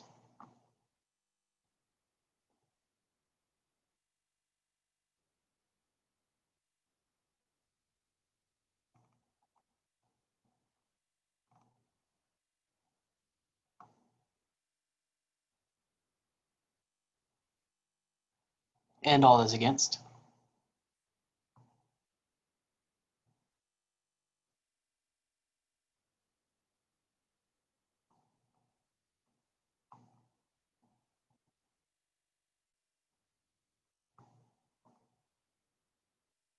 And seeing no votes against, that amendment does pass and shall be attached to this piece of legislation. And we will now move back into a period of debate against the resolution as the act as a whole. Pro Tem Spur, I believe you do still have the floor. I yield my time to Chair Ahmed. Chair Ahmed. Chair Ahmed, Diversity Inclusion, Off-Campus Caucus. So I realize this is more of a point of information.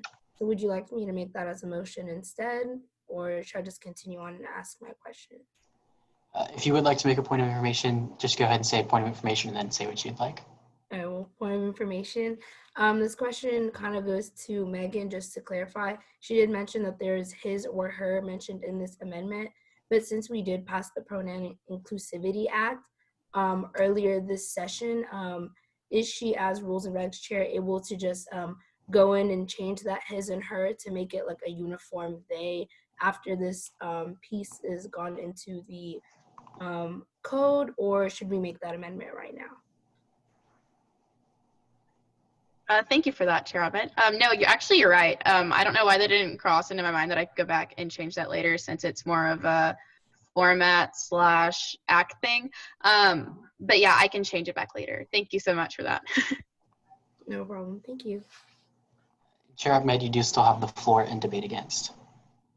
I yield my time to the floor. The floor has been yielded to, and we will move into a period of debate 4. Do I see any debate 4?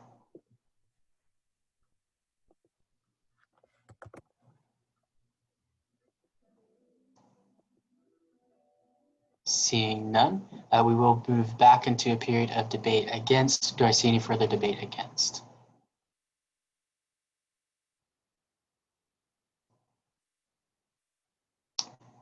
And seeing none, debate is one-sided, and that will conclude our period of debate. We will move into a period of voting led by Pro Tempore Spur. Howdy, y'all.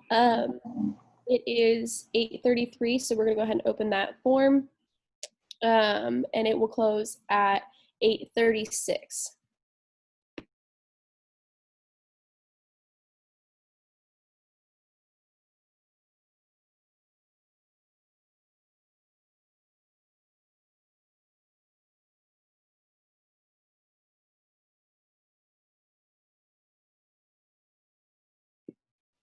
And this is SB 7302. I apologize, I forgot to mention that.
All right, as it is 8:36, I will go ahead and cut that off with a vote of 49 in favor and 1 in abstention.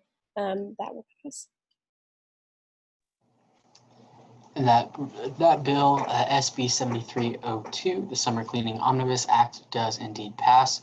And we will now move into a period of new business, beginning with the consideration of SB 7303, the SGA Budget FY 21 bill.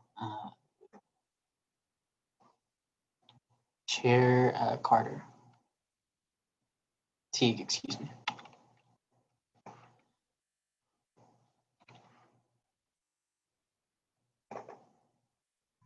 Thank you, Mr. Speaker. Chair Teague, Finance, College of Ag and Life Sciences Caucus. If you wouldn't mind, would you please also unmute Oriana Coote? She is going to assist me in reading it since she is a co-author. She is, for those of you that don't know, the Executive Vice President, my counterpart in the executive branch.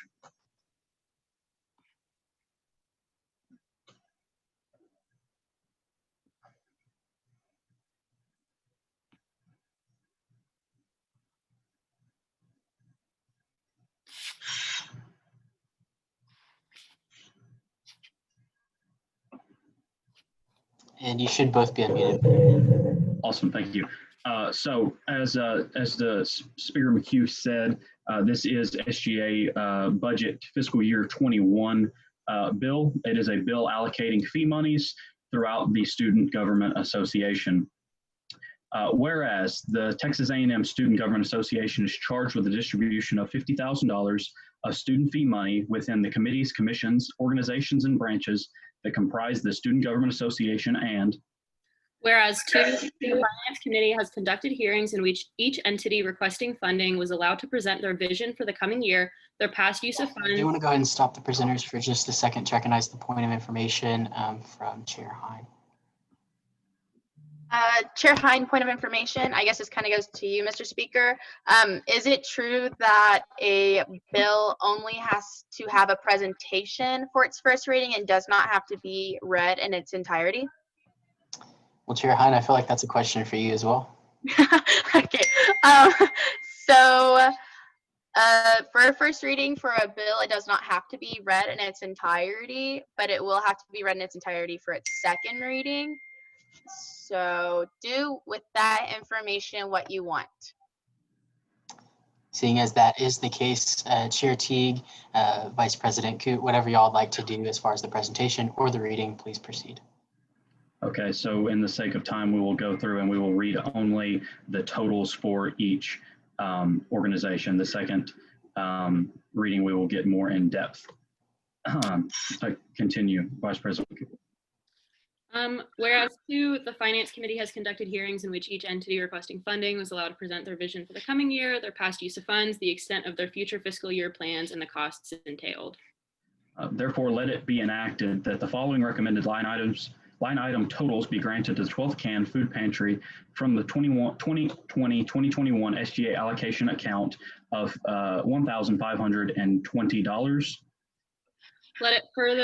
Let it be further enacted too that the following recommended line item totals be granted to the Aggie Recruitment Committee from the 2020 to 2021 SGA allocation amount for a total of $370, and let it be further enacted that the following recommended line item totals be granted to Alternative Spring Break from the 2020-2021 SGA allocation account in the total of $685.40, and let it be further enacted for that the following recommended line item totals be granted to the Big Event from the 2020 to 2021 SGA allocation amount of $8,949, and let it be further enacted that the following recommended line item totals be granted to TAMU Career Closet from the 2020-2021 SGA allocation account in the total of $450, and let it be further enacted 6 that the following recommended line item totals be granted to Carpool from the 2020-2021 SGA allocation amount for a total of $9,925, and let it further be enacted that the following recommended line item totals be granted to COSGA from the 2020-2021 SGA allocation account in the total of $3,220, and let it be further enacted 8 that the following recommended line item totals be granted to the SGA Development Commission from the 2020-2021 SGA allocation amount for a total of $200, and let it be further enacted that the following recommended line item totals be granted to the SGA Diversity Commission from the 2020-2021 SGA allocation accounts in the total of $780, and let it be further enacted 10 that the following recommended line item totals be granted to the Election Commission from the 2020-2021 SGA allocation amount for a total of $763.45, and let it be further enacted 11 that the recommended line item totals be granted to the SGA Executive Cabinet from the 2020-2021 SGA allocation account in the amount of $2,605. Let it be further enacted 12 that the following recommended line item totals be granted to fish aids from the 2020-2021 SGA allocation amount of $2,200. And let it be further enacted 13 that the following recommended line item totals be granted to the David Gilbert Leadership Conference from the 2020-2021 SGA allocation account in the total of $1,500. And let it be further enacted 14 that the following recommended line item totals be granted to the SGA Legislative Relations Commission from the 2020-2021 SGA allocations account for $1,050. And let it be further enacted 15 that the following recommended line item totals be granted to the Aggie Muster Committee from the 2020-2021 SGA allocation account in the amount of $3,846.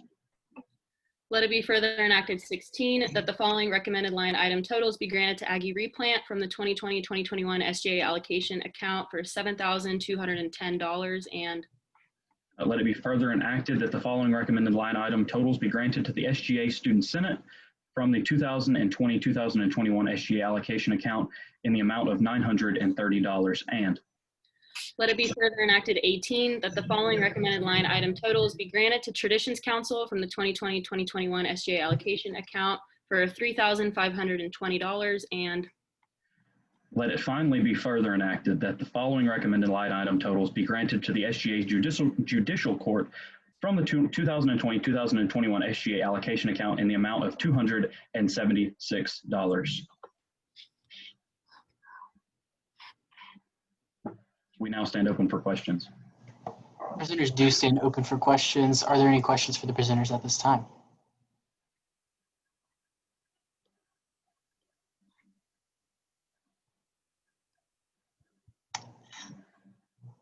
Seeing none, that will conclude our period of question and answer. And this bill, SB 7303, will be put into the Finance Committee for further consideration. Mr. Speaker, I'll move into, pardon? May I have the floor for just a moment for a quick, I just need to speak to Senate for just a second on this bill. Granted. Okay, so we will be having, if there are any concerns, we will be having a mostly informal Zoom meeting next Wednesday. So on our off Wednesday, members of the Finance Committee will be there as well as Oriana will be there. And we're going to invite all members of Senate as well as all members of committees, commissions, and branches to join us and voice their concerns that they may have. I'll send that Zoom link out here in the next couple of days, so that way you're all well informed and we can get this thing passed through very quickly. Thank you again, Mr. Speaker. Absolutely. The floor has been yielded, and we will now move into a period of consideration of SR 7320, the Bring Back Whataburger Resolution. I believe Senator Bone and Senator McKnight, authors here.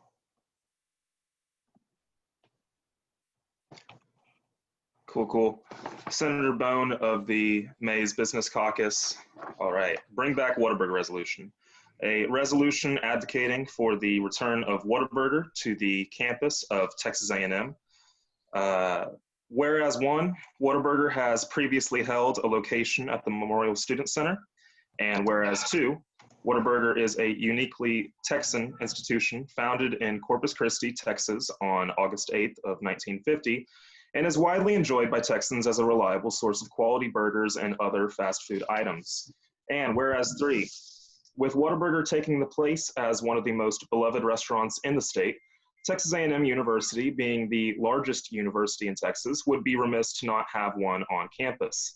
And whereas four, a Whataburger location on the campus of Texas A&M University would not only be widely enjoyed by the student body, but would have the potential to be financially lucrative for both Whataburger and Texas A&M University.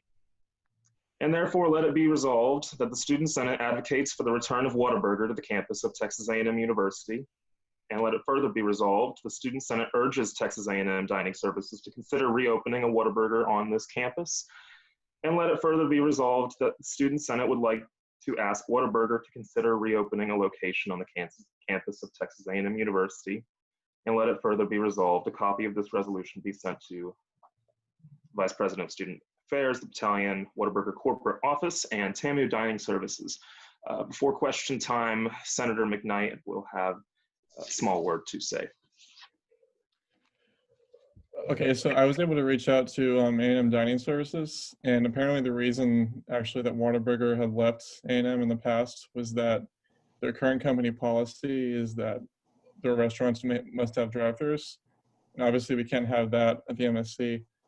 So I am going to propose an amendment to our resolution to point out that in places like airports and malls around the state of Texas, they have locations there. Like, if you're from Houston, George Bush Intercontinental Airport has a Whataburger that doesn't have a drive-through. So we're going to point out that similar locations and food courts exist around Texas, and that it would basically be the same to have it at the MSC or at Sabisa or anywhere else on campus.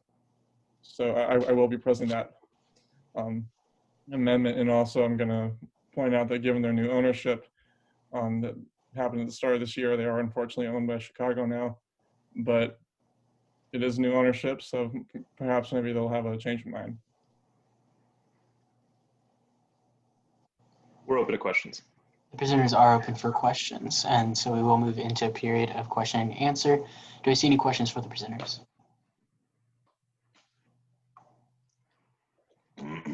Senator Marufo. Senator Marufo, Liberal Arts Caucus.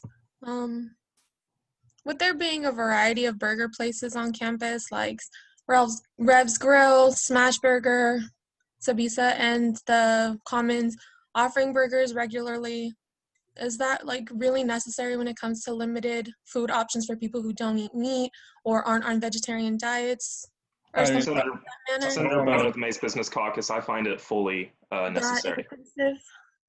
So Senator McKnight, Off-Campus Caucus, I don't want to insult Revs and Smash Burger and all those other wonderful eating establishments, but this is Texas. Whataburger has a little bit of an elevated status over those places, and also I understand that there are people that are vegans and vegetarians, but this restaurant will not be mandatory for TAMU students to eat at. There are plenty of establishments that do serve salads and other vegan dining options. So, and the majority of students do, of course, eat meat. So I think it will be a widely enjoyed restaurant on campus. Senator Changa Pizarro. Senator Changa Pizarro, Off-Campus Caucus. I was wondering, are there any vegan or vegetarian options on the Whataburger menu? Senator Bone of the Mace Business Caucus. Oh, sorry, go ahead. I'll go. They do have lettuce on their burgers. You can go, Michael. Senator McKnight, Off-Campus Caucus. They also have tomatoes, and their ketchup, of course, is made of tomatoes as well. So that's a plant. Okay. Chair Feldman. Chair Feldman, legislator.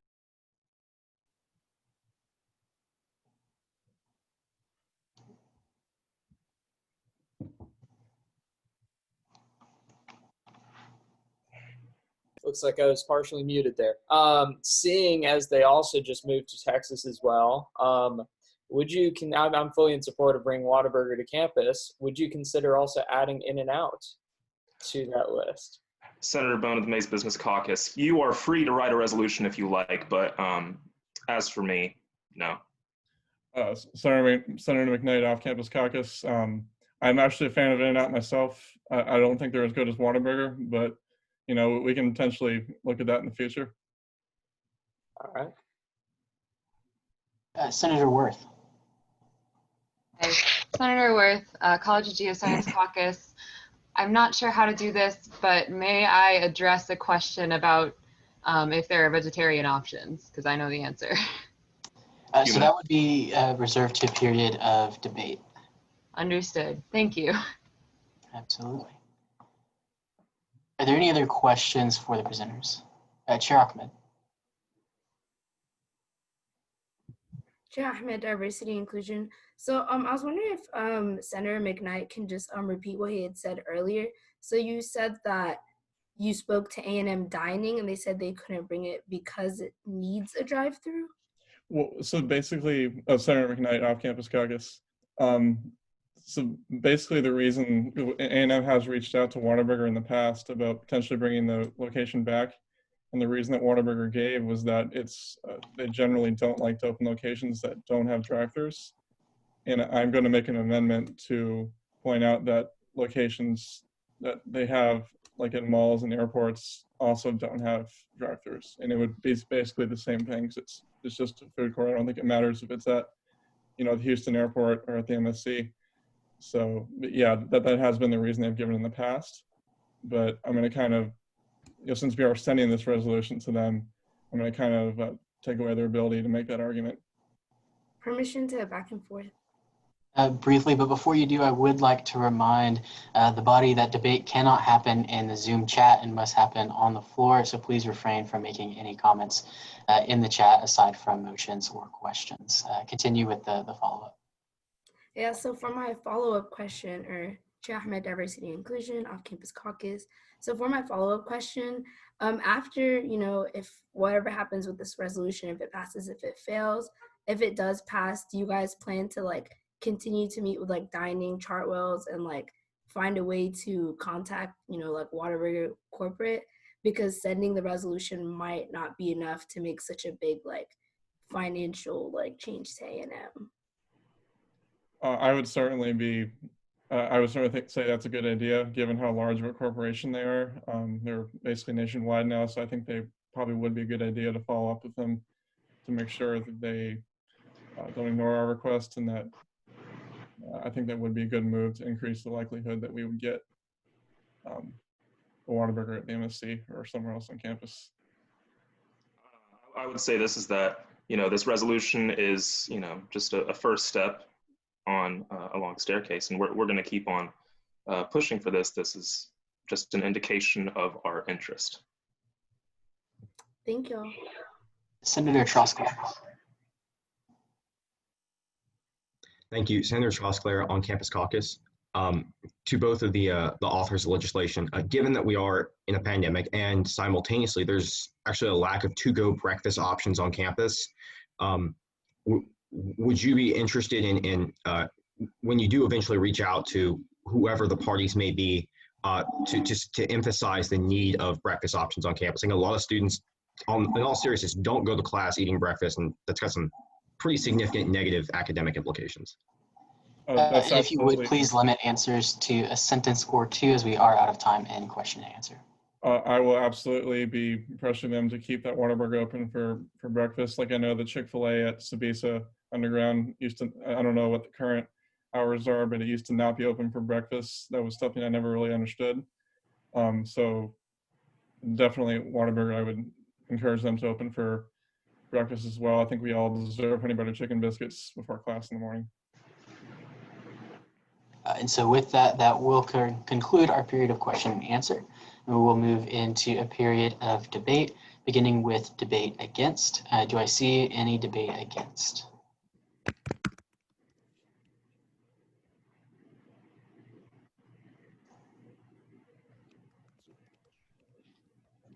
Senator McKnight, you do have the floor in debate against. Senator McKnight, Off-Campus Caucus, I would like to move to amend the resolution to include a new whereas after whereas 3, and then also to amend let it be further resolved 3. And I can go ahead and read both of the my proposed amendments, if that's please do go ahead and read them. And Pro Tem Spur, if you could please share screen on the resolution. Yes, give me 1 second to copy and paste them in.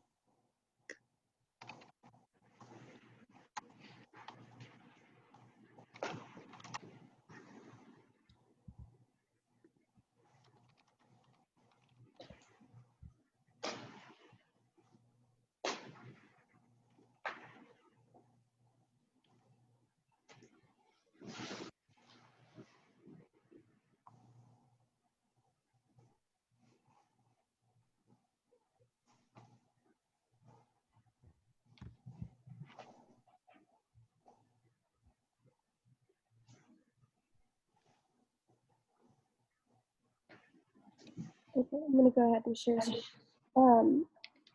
Michael, are you considering both at the same time? Yes, I would like to just go ahead and do them both.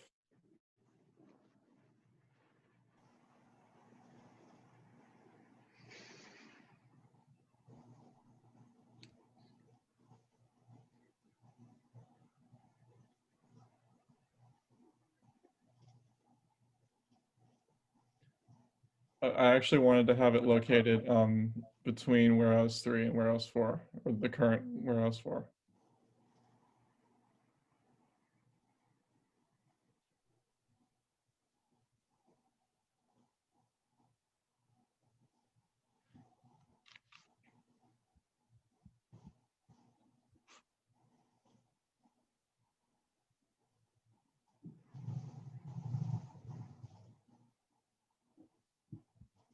Okay, and I can go ahead and read my first proposed amendment, which will read, whereas 4, Whataburger has several non-traditional locations and food courts around Texas, such as in airports, that would be functionally the same as a location in University Food Court. And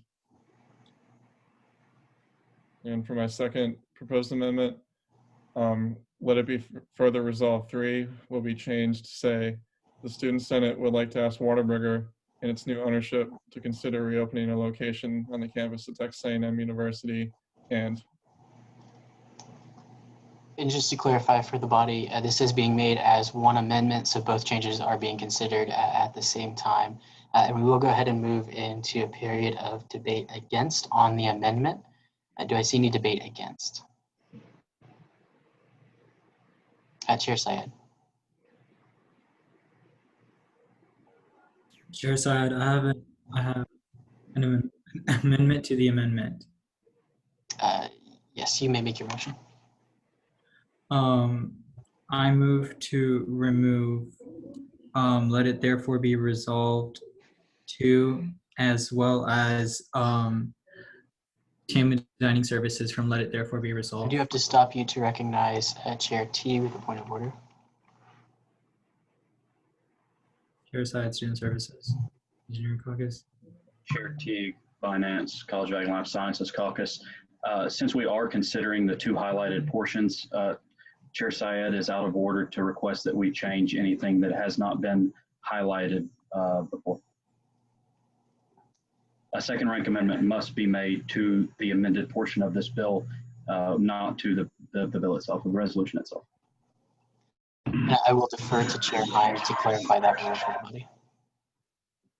Chair Hine, Rules and Regulations. Chair T is exactly right. So a second rank amendment must be made pertaining to the first, and Chair Syed's amendment did not do that, so it is out of order. Seeing as the motion is out of order, it will not be considered. Chair Syed, you do still have the floor, though, in debate against. I yield my time back to the floor. The floor has been yielded to, and we will now move into a period of debate 4. Do I see any debate 4? Chair Teague. Thank you, Mr. Speaker. Chair Teague, Finance, College of Ag and Life Sciences Caucus. I move qualified previous question on the motion and its amendment. Seeing that there has been a motion made to move the previous question, I do want to recognize the point of information from Chair Syed first. Chair Syed. Chair Syed, Engineering Caucus, does that include voting on the entire resolution or just this motion or this amendment? I do believe, Chair T, you said with the main motion as well. Is that correct? Yes, I proposed a qualified previous question that would apply to the motion or to the resolution and its amendment. So moving the previous question would go ahead and close this amendment and move to a period of voting on the resolution as a whole with this amendment. Seeing a second, we will move to vote by hands, by show of hands. So would all those in favor please raise their hand?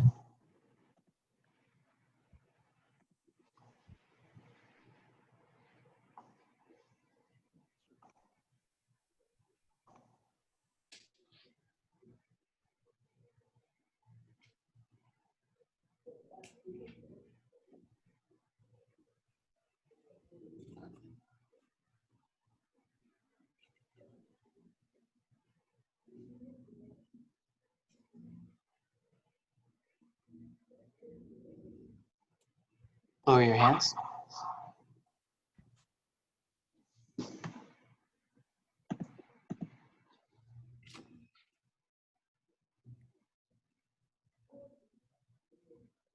And all those against?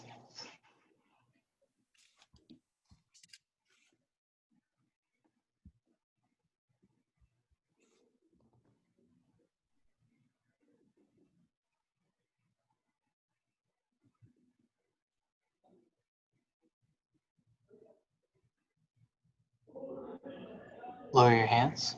And by a vote of 23-1, this motion does pass and the previous question has been moved on this resolution and the amendment will be attached and we will move into a period of voting on this resolution as a whole, led by Pro Tempore Spur. Point of order. Chair Hein. Chair Hein, rules and regulations. So we would still have to take a vote on the amendment. So we would actually be moving into a vote on the amendment, and then we'll move into a vote on the resolution, whether or not, or after we determine if the amendment is going to be included or not. Seeing as the chair does stand out of order, we will now move into a period of voting on the amendment itself by a raise hand vote. All those in favor of attaching this amendment to this piece of legislation, please raise your hand.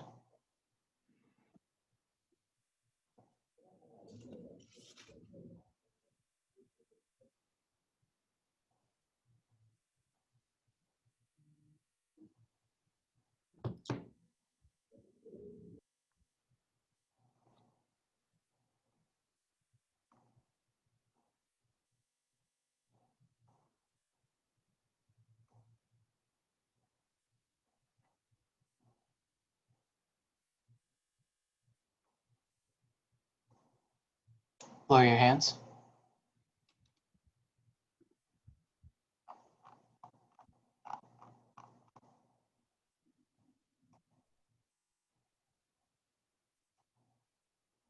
All those against?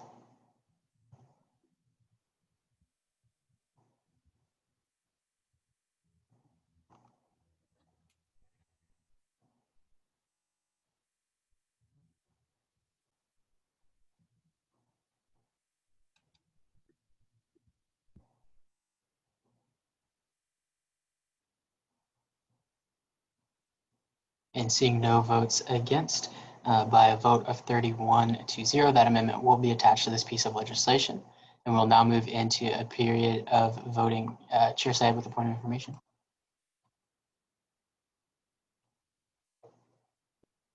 Chair Syed, Engineering Caucus, Student Services. Chair Teague, this is for Chair Teague and Senator Bond. Were you all made aware prior to the presentation of this resolution that including that University Dining had informed both the Student Services Chair and Student Senate that this was not on them and it could make us as a body look irresponsible and just dumb that we are asking them to do it again, and they might not take our opinion seriously in the future when they have already emphasized that this is not something that's on them?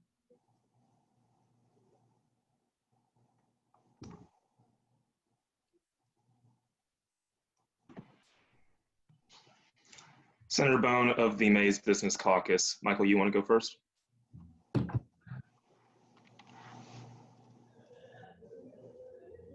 Somebody unmute Michael. Sorry, I was on mute.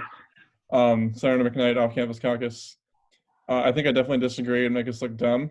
I think given that Team Dining Services oversees, the operating of restaurants on campus, even if they themselves will not be involved in the process of opening it, I think they should certainly know that we're trying to do something related to food on campus. I mean, that'd be like if we decided to open up a new bus stop on campus and didn't tell transportation services. Doesn't really make much sense. So I definitely disagree that it's a dumb idea to send it resolutions to them. So yeah, I will be advocating for the keeping of that in the resolution. Permission to back and forth. Seeing as it was a point of information not granted, did you have another point of information? Point of information. Yeah, I know that it will not be going out for debate since the motion to Chair just Teague with a point of order. vote was called, and so point of was. Chair Syed, I do have to Okay. stop you there for a second. Chair Teague.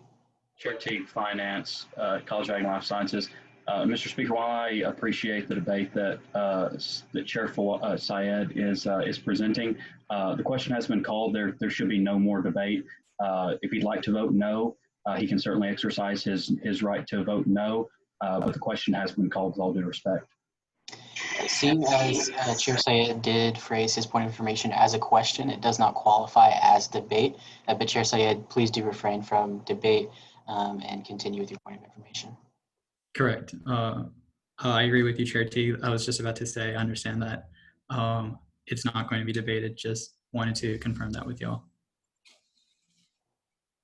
Senator Bone of the Mays Business Caucus, we're fully aware with what we're doing right now, and we intend to follow up closely with dining services, Chair Syed. And then lastly, my last name is pronounced Bone. Don't mess it up again. And I would like to remind senators to do please keep as much decorum as possible as we proceed here tonight. With that, though, that does conclude our points of information, and we have now moved into a period of voting on SR 7320, the Bring Back Whataburger Resolution, led by Pro Tempore Spur. Howdy, y'all. Speaker Pro Tempore Spur, seeing as it is 9:08, y'all will have until 9:11 to go ahead and vote. This is SR 7320.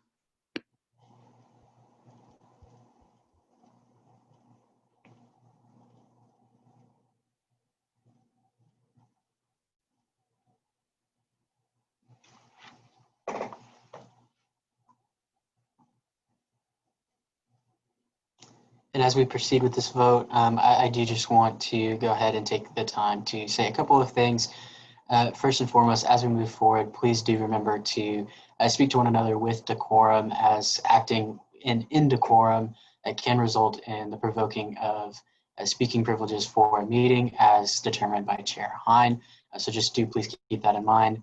Lastly, we are only an hour and 20 minutes away from the end of this meeting. I know it's been a really long meeting, so I just want to encourage everyone as we continue moving forward to continue with energy, continue with gusto, and remember the reason why we're here is to work for the student body and to work together. I know a lot of us have our cameras off, and I'm sure for very good reasons. If you're able to keep your camera on, please do so. But I do also understand that this meeting is going long, as a lot of our meetings have. And I really do appreciate you all for being here and for working so hard. So continue with that hard work and continue as we push forward through some of these resolutions. Chair Hein. Chair Hein, Rules and Regulations, point of parliamentary inquiry. Is it true that debate and point of information should only be directed to the chair in all circumstances unless you give permission otherwise? That is correct. Thank you.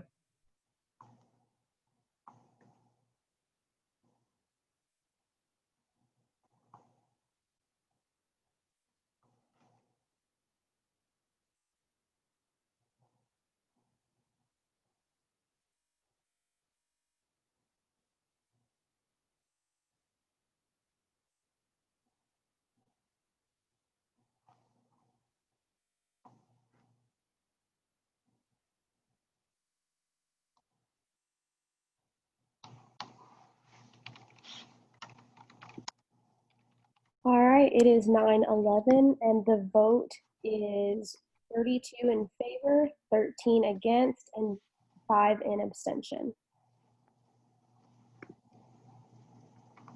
Repeat that one more time, sorry.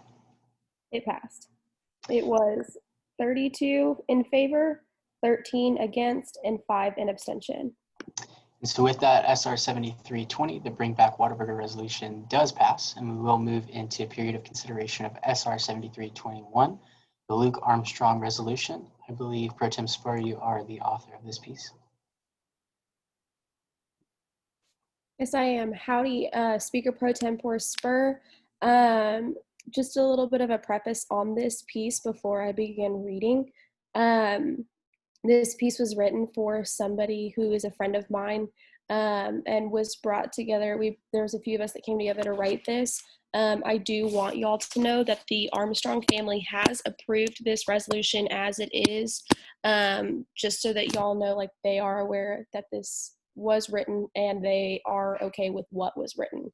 I will also preface that Luke does not know anything yet, and so that's why this was kept mild of details, because they have not told him much yet. But all of that being said, this is SR 7321, the Luke Armstrong Resolution, which is a resolution in support of the Texas A&M student Luke Armstrong and his family after a life-threatening plane crash. Whereas one, Luke Armstrong is a construction science major at Texas A&M University in the class of 2021, a whoop. Luke is involved with the Tau Kappa Epsilon fraternity, Pi Eta chapter. And whereas three, on August 30th, 2020, Luke and his girlfriend Victoria Walker, who was a student at Texas A&M as well, boarded a small plane with Victoria's family to sightsee around the Bryan area. However, the plane malfunctioned and fatally crashed at the Coulter Airfield, with Luke being the only survivor. And whereas four, Luke's injuries were life-threatening, and he has undergone multiple brain and facial reconstruction surgeries. He is in an extensive recovery process and is unknown how long it will take for him to heal. And whereas five, to learn more about Luke's story, visit https://lukearmstrong.org. Therefore, let it be resolved that the 73rd session of the Texas A&M Student Senate, who represent the undergraduate and graduate student body, offer our support to Luke and the Armstrong family through this difficult time. And let it be further resolved too, as representatives of the student body, we want Luke to know that the Aggie family is always by his side, especially during this time. And therefore, let it be further resolved three, in support of Luke's recovery, his family has created a slogan which has also been used as a hashtag, Armstrong, with the word strong being capitalized. To aid Luke and his family, we encourage students to utilize this hashtag. Anyone who would like to further contribute to Luke and his family are also able to purchase a t-shirt with the Armstrong slogan, which donates 100% of the proceeds from sales to his recovery. And let it be further resolved four, to Luke, we believe in you and we're here for you. We wish you a speedy recovery process. To the Armstrong family, we're here for you as well. Please let us know how we can continue to assist you. And let it be further resolved five, a copy of this resolution be sent to Luke Armstrong, the Armstrong family, and the battalion. And with that, I am open for questions. Prisoner is open for questions. Are there any questions at this time?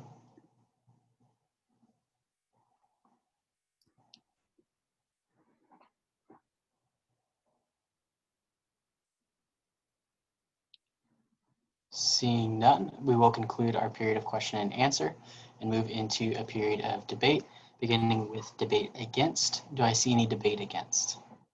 Senator Marufo.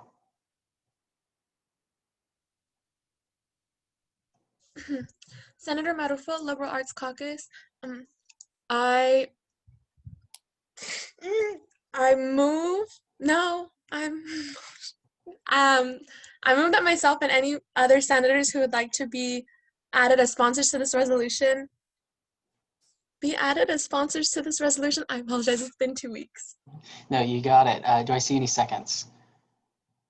Yes, seeing multiple seconds, we will move that Senator Marufo, as well as any senators who fill out the form found on the drive to add themselves as sponsors, will be added as sponsors to this piece of legislation.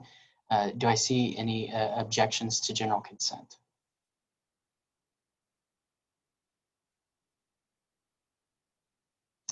Seeing none, that motion does pass, and Senator Marufo, as well as any senator who does fill out the form on the drive, will be added as a sponsor to this piece of legislation.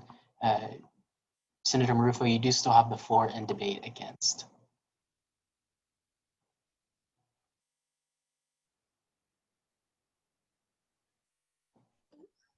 Just to be sure, it's SR 7321, right? Correct. Okay, I'm gonna, Brogan, you do a lot. I put it in the chat. Okay. You just have the floor in debate. I yield my time to, I swear I saw a hand.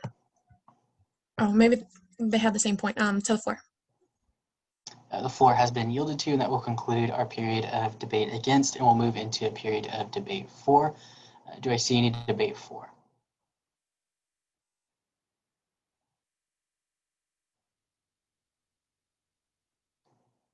Seeing none, debate is one-sided, and that will conclude our period of debate. I do want to address the point of information from Senator Farrow, though. Senator Farrow, Engineering Caucus. Where is the form to fill the, like to add as a sponsor? Pro Tempore Spur. Yeah, Speaker Pro Tempore Spur. You can find it at tx.ag/73 sponsor. It is also listed in, off the top of my head, I'm not entirely sure. I think it's Senator Materials or whatever the folder is called, Senator Resources. But I'll double check and send it in the chat. Perfect, thank you. And then Senator Nassas with the point of information. Howdy, Senator Nassas on Campus Caucus. I'm not really sure if this is a point of information, but is there any way that we could get the legislation unlocked in the drive? It looks like it's not viewable to senators right now. Thank you. I'm not sure if it's just me or not. Yeah, Speaker Pro Tempore Spur. I caught y'all's text messages like right as we went to questions, and I fixed it then. I think y'all should be able to see it now. It does this thing like when you share it with me, I have to go in and like change it to be restricted to where anybody can view it from A&M. Whereas like if y'all are just sharing it with each other, it doesn't change it. And so I just forgot to change it on that piece. Thank you. All right. And so that period of debate has concluded, and we will now move into a period of voting on SR 7321, the Luke Armstrong Resolution, led by Pro Tempore Spur. Howdy, y'all. Speaker Pro Tempore Spur, Off Campus Caucus. It is 9:19, so y'all will have until 9:22 to go ahead and fill that voting form out. This is SR 7321.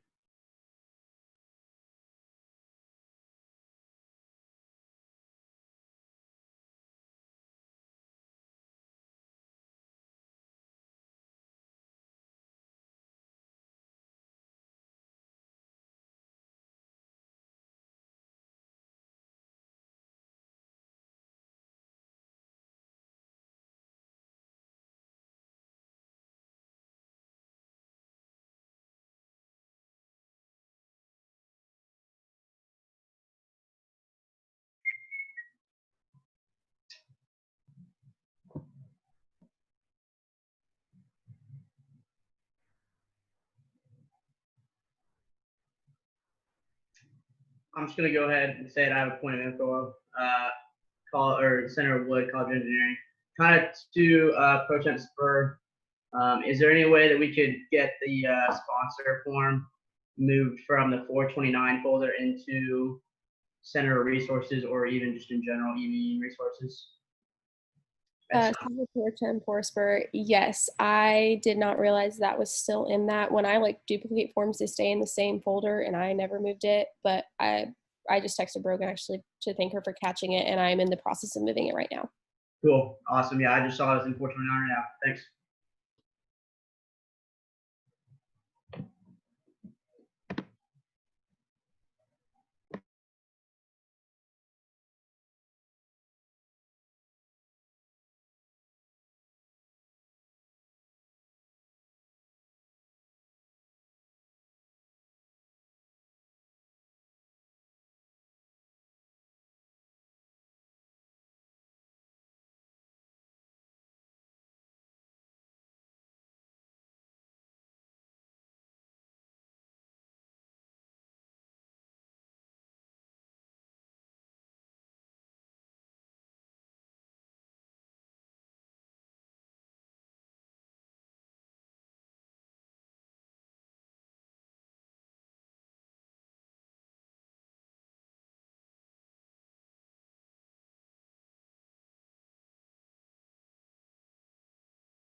All right, as it is 9:22, we are going to go ahead and close that ballot.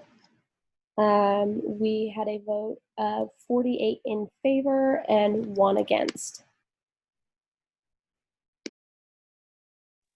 That resolution does pass, and we will move into, I do want to stop for a second though and recognize the motion from Chair Syed.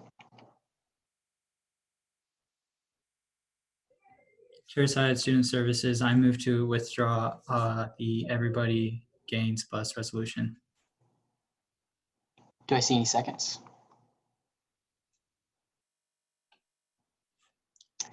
Seeing a second, we will move. I do want to address the point of order from Chair Teague.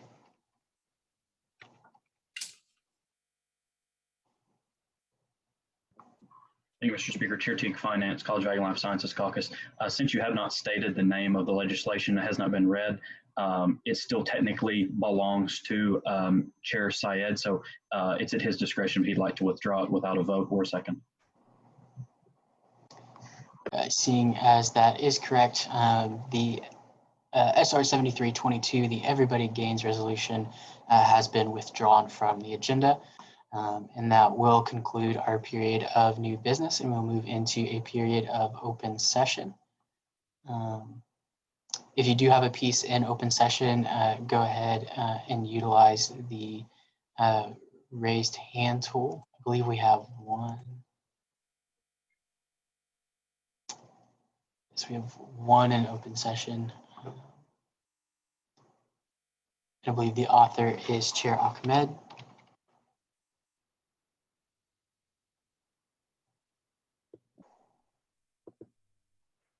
Howdy, Chair Ahmed, Diversity and Inclusion. So we are talking about the ADA resolution, yes?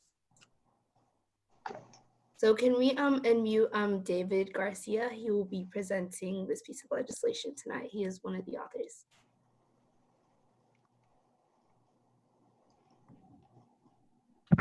Find it real quick.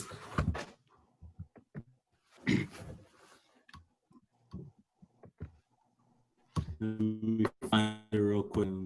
It's in here. Is there any way we can have it shared on the screen, or do you want me to share it with you, David? Pro tempore spur.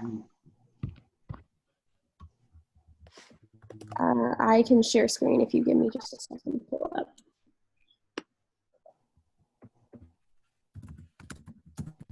David, would you like to alternate, or you got it? Alternate. Yeah, so I can I'll wait till Hannah shares and I can get us started.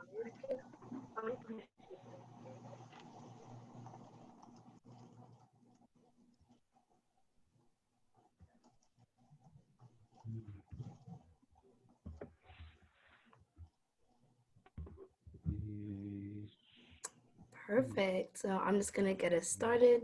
So this is a resolution celebrating the 30th anniversary of the Americans with Disabilities Act and the impact it has had on Texas A&M. So as you know, we do have disability services and stuff, but those wouldn't be possible if the ADA didn't happen, and a lot of students would not have the protections they have and the privileges they have today. So we'll just read the resolution. And so I'll start with whereas 1. On July 26, 1990, Americans with Disabilities Act was signed by President George H.W. Bush, creating the world's first ever comprehensive act for equality for people with disabilities. And Whereas 2, and prior to the Americans with Disabilities Act, the rights of people with disabilities to an accessible civilian life were unprotected. People with disabilities were initially left to the responsibility of individual families that often would hide or disown them for shame and a lack of education on disabilities. And whereas 3, in the 1820s, society had evolved to create custodial institutions for to care for people with disabilities. People with disabilities were seen as defective and in need for special care. These institutions led to massive use of disabled people and separated them from mainstream society. And whereas 4, with the return of injured soldiers from the First and Second World Wars, as well as the Korean War rehabilitation and integration into society, was seen as an attainable goal for people with disabilities. The 1920s through the 1960s saw an increase in welfare and entitlement programs to replace custodial institutional care, as well as rehabilitation. And Whereas 5, in the modern disability rights movement, there has been a rise of disabled leaders who are rejecting the past paternalistic treatment and the idea that disability is a deficiency or an abnormality. And whereas 6, the ADA was created to assure equality of opportunity, full participation, independent living, and economic self-sufficiency for individuals with disabilities. It has been instrumental in the development of accessible educational opportunities for students with disabilities at Texas A&M, such as through Disability Resources, which aims to create the equitable learning environment for students with disabilities. And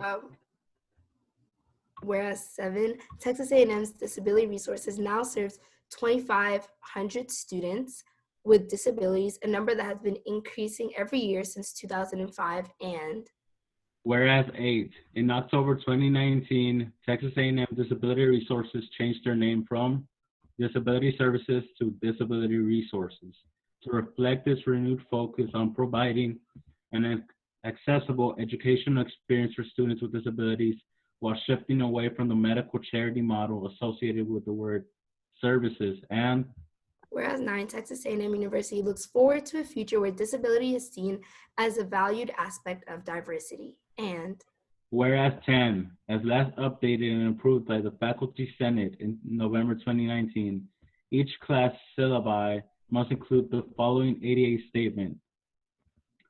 Texas A&M University is committed to providing equitable access to learning opportunities for all students.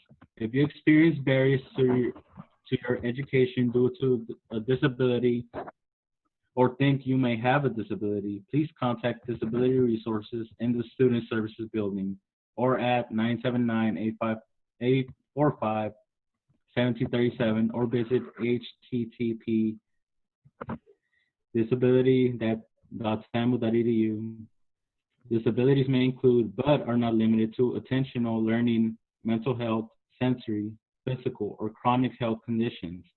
All students are encouraged to discuss their disability-related needs with Disability Resources and their instructors as possible. And whereas 11, the ADA has paved the way for additional programs for those with disabilities, such as Aggie Achieve, a 4-year post-secondary program for young adults with intellectual and developmental disabilities, IDD, who have exited high school. Launched in fall 2019, this program is the first of its kind in Texas and allows those with IDD to not only gain a collegiate experience, but allows them to build employment skills for the future.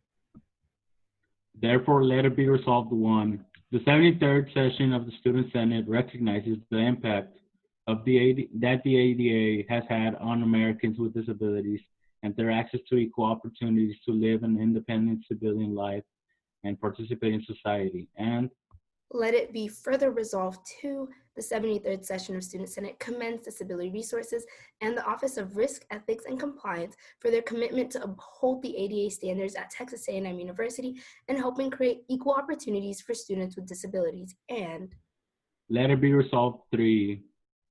Let it be further resolved 3. The 73rd session of the Student Senate reestablishes its commitment to work towards a more accessibility at Texas A&M University and going above and beyond ADA standards to ensure that students with disabilities are particularly in regards to elevator access and appropriate door standards. And let it be further resolved 4, the 73rd session of Student Senate appreciates the value that students with disabilities bring to Texas A&M University and encourages every student to actively learn about disabled life to combat that helpless stigma that comes along with being disabled, while also acknowledging how a disability does not serve as a barrier for education or an independent life. Let it be further resolved 5. A copy of this resolution be sent to Margaret Peggy B. Sapelag, the ADA coordinator, Christy Orr, the Director of Disability Resources, and the battalion. And with that, we are open to questions. Presenters are open for questions. Are there any questions for the presenters at this time?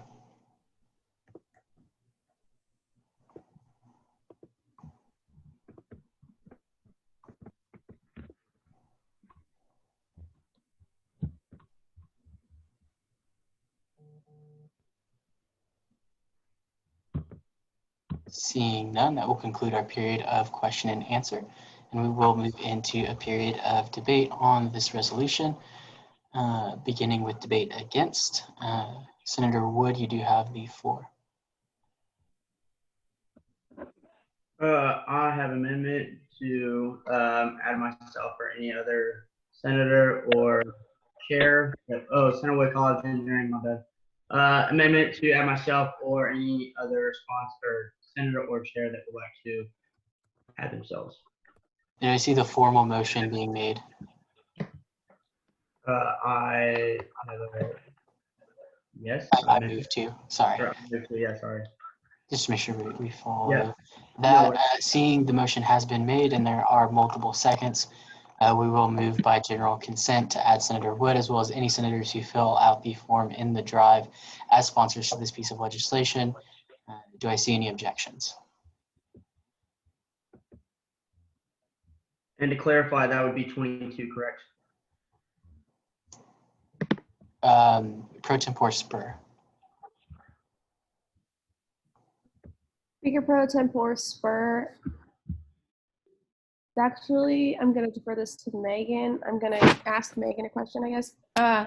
The piece that was withdrawn by Chair Syed was labeled as 7322. So would this be 7323, or would that piece, since it was withdrawn? This will be 7323. I think I understood you correctly, just because the other piece that's 7322, if it is brought back up, it will still have 7322. Okay, that's what I thought. So this will be 7323. Thank you, Megan. And seeing no objections, that does pass. Senator Wood, as well as any other senators who fill out the sponsor form, will be added as sponsors to this piece of legislation. The number again is 7323. Senator Wood, you do still have the floor in debate against. I give my time to the floor. The floor has been yielded to, and that will conclude our period of debate against, and we'll move into a period of debate for. Do I see any debate for?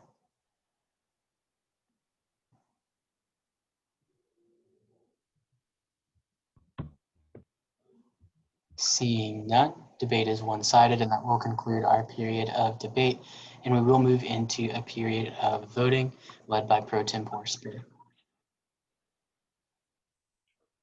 Howdy, Speaker Pro Tempore Spur. It is 9:35, and y'all will have until 9:38 to go ahead and vote. This will be on the open session ballot, so you do need to notate that this is 7323.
The name of the resolution will be SR 7323, the ADA 30th Anniversary Resolution.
All right, y'all, it is 9:38, so that ballot is going to go ahead and close.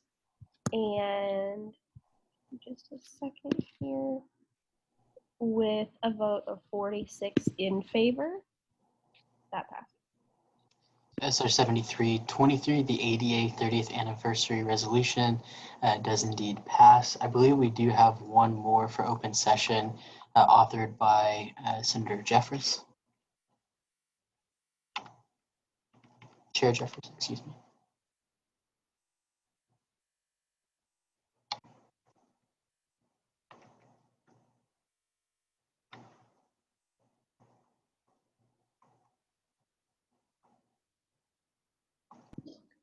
Speaker McHugh, I believe Alexia Hernandez is the primary author on this resolution. All right, Senator Hernandez.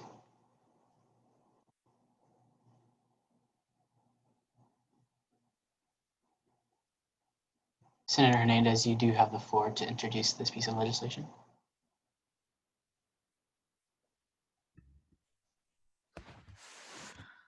Senator Hernandez, Liberal Arts Caucus. I'd like to give the floor to Senator Trosclair.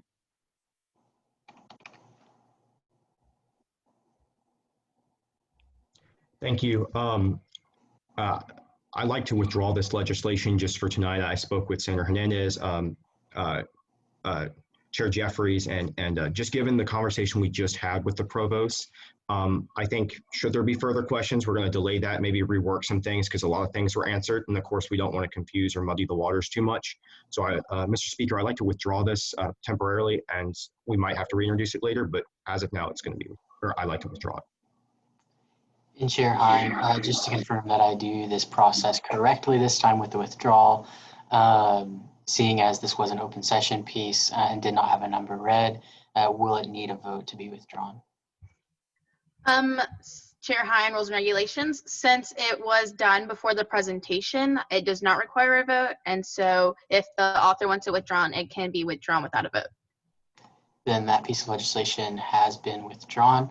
And that will conclude our period of open session. And we'll move into a period of committee reports, beginning with Speaker Pro Tempore Spur. Howdy, Senate. Speaker Pro Tempore Spur. I would like to start off by saying great job tonight. We got through a long agenda in under 2 hours or just over 2 hours. So that's, yeah, Chair Ahmed, that's my mood right there. I am so proud of y'all. We are getting there. Special shout out to Senator Marufo as well, who like always has her motions on point. I appreciate that. I would also like to recognize the Finance Committee. They went through a strenuous week of allocations. I would know I did the Senate allocations, but that would be Senator Bond and Senator Mosley, Senator Killen, Chair Teague, and Senator Vick. The finance committee dwindled down right before allocation started, and so every single one of the members of the finance committee attended every single allocation hearing, which is a lot. So props to them, and they all did it in like 5 days time. So they gave a lot of their time, and I wanted to take this time to recognize them because it takes a lot. Also, I don't know if Oriana Coote is still in here, but she also sat in on those meetings as well, and she doesn't even have to, so props to her as well. So thank you, Finance Committee. I also would like to say the Ops Committee has the website up to date with votes, minutes, meetings, videos, agendas, all of it. That has been updated as of our last meeting, and will be updated shortly to reflect this meeting. But props to them. That takes a really long time to get the 2-week turnaround, and we are working to make that 2-week turnaround seamless to where all legislation has been sent, the website has been updated, and everything is in order for the next meeting. And so I appreciate them and their hard work, especially Director Marbett. She has worked extremely hard to get things put together as well, and so I appreciate them. But updates from us, we will be sending out legislation this week. We will basically, for me, attendance will be updated as of Wednesday of next week. It hasn't been completed, so I apologize. I've had multiple exams this week, but it will be completed by Wednesday of next week. The attendance sheet right now is not complete, so that doesn't reflect where everybody is at. I am still updating it because it's taken a little bit with the beginning of school and getting committee absences in there. So if you look at that right now, it may not be reflected accurately for you, so don't panic. And then I guess the last thing is I will be hosting my office hours for tomorrow from 12 to 1. If you have any questions, would like to talk to me, I'd be more than willing to talk to y'all. I just do have to be done right at 1 because I have an exam at 1:30. And with that, I yield my time to questions. Are there any questions for Pro Tempore Spur? Senator Marufo. Senator Marufo, Liberal Arts Caucus. Senator Bone. His last name is pronounced Bone. Thank you. If Pro Tem Spur knew that was the correct form. Good work at turning it back into a question. Are there any other questions for Pro Tempore Spur?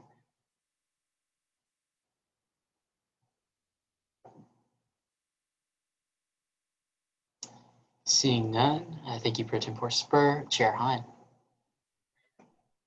Chair Hine, Rules and Regs. Howdy, Senate. I just want to kind of echo everything that Pro Tempore Spur said. Everyone did a great job tonight, and my Parley Pro heart is so happy. I do just want to say, please keep decorum on the floor, and when we're doing points of information, all of the good stuff. I don't want to be the bad guy. You don't want me to be the bad guy. So please just help me out on that end. I love the civil discourse that we're having, but let's just try to keep it very respectful and in with decorum. Okay. Keeping it simple, I do have a meeting next week, next Wednesday at 5:30 p.m. Y'all are more than welcome to join. And with new senators coming in, if y'all have any recommendations of how we can tweak Def Day or anything we want to add for the new senators, please let me know, because I will start looking into that as elections are approaching. But overall, great job tonight. I am so proud, and I yield my floor to questions. Yield my time to questions, sorry. Are there any questions for Chair Hine?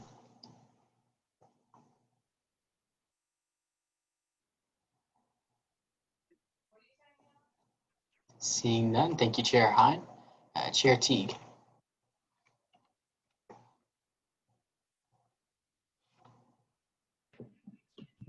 Sorry about that.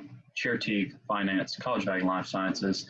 I know it's been mentioned once before, but I think that maybe a second time is really deserving for the Finance Committee to mention their commitment.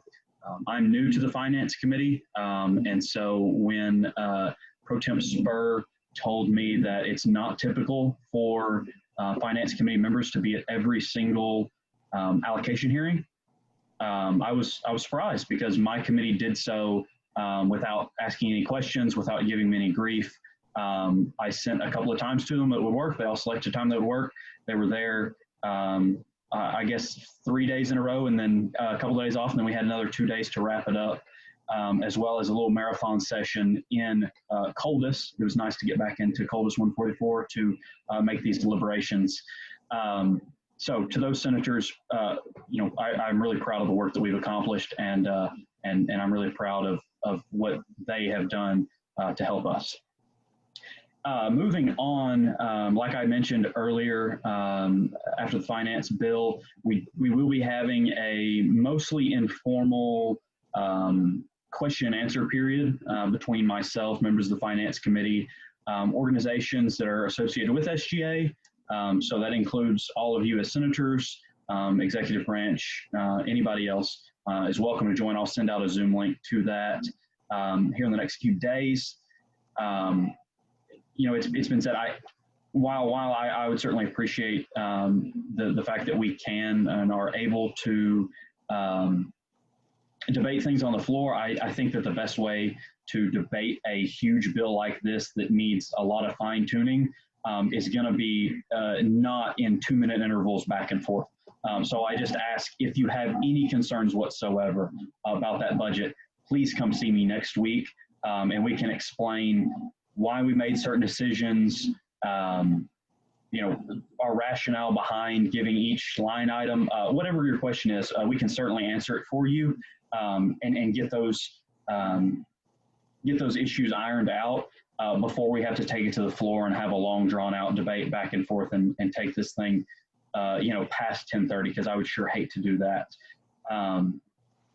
I think I do have office hours this week, Thursday, tomorrow, actually, from 1 o'clock to 2 o'clock, right after Pro Temp Spurs, excuse me. That's about all I have. Are there any questions? If so, I yield my time to questions. Are there any questions for Chair Teague?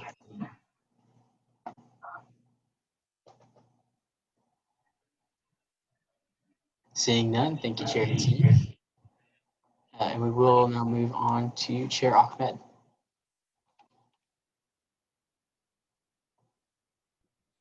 Howdy, Senate. Chair Ahmed, Diversity and Inclusion. I just want to say thank you guys for ending a meeting before 10. I'm super excited about that because I know we all have a lot of assignments, a lot of homework to get done now that we're back in school. And I also want to say thank y'all for passing the ADA resolution. The ADA has made a big impact on a lot of students' lives, including some of us senators. So I just want to give you guys a great thank you for that.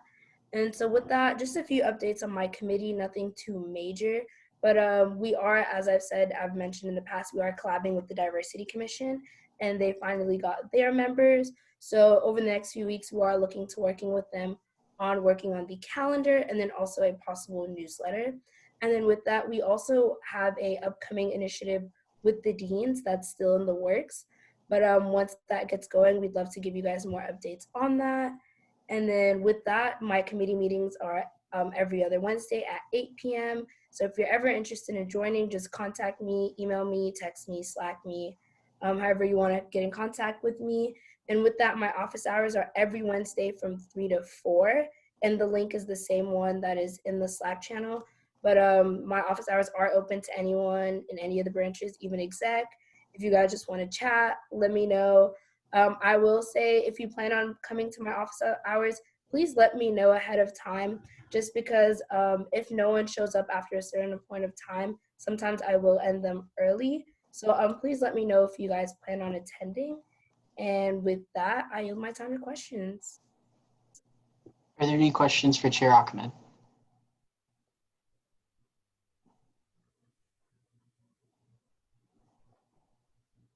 Senator Marufo.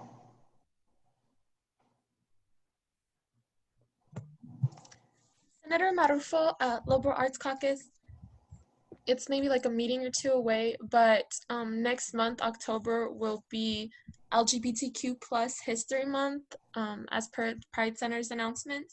So wondering if the committee might be taking up legislation under that and how senators not in the committee can be involved. Yeah, so Diversity Commissioner Lily Piper did actually bring that to my attention. If that is something you're interested in working on, let me know, and that is something me and my committee can get started on. As it is October, I don't know if it'll be in this upcoming committee meeting or the meeting after that, but if anyone is interested on working on a piece like that, please let me know. And I do know the Diversity Commission is interested in maybe doing an event with the Pride Center. So if any of you guys are interested in getting involved in that, also please let me know, and I'd love to connect y'all with them. Thank you. Of course. Are there any other questions for Chair Ahmed?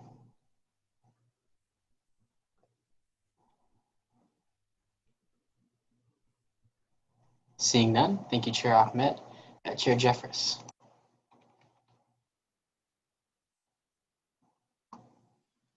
Howdy, Senate. So this entire update will also be in the Academic Affairs Drive at the end of this. So some things from me. Honor lock is still being discussed with administration, including the Provost's office, members of faculty, et cetera, et cetera, et cetera. So we are trying to address any questions that the students may have. So feel free to reach out to me if you have any continuing concerns or questions.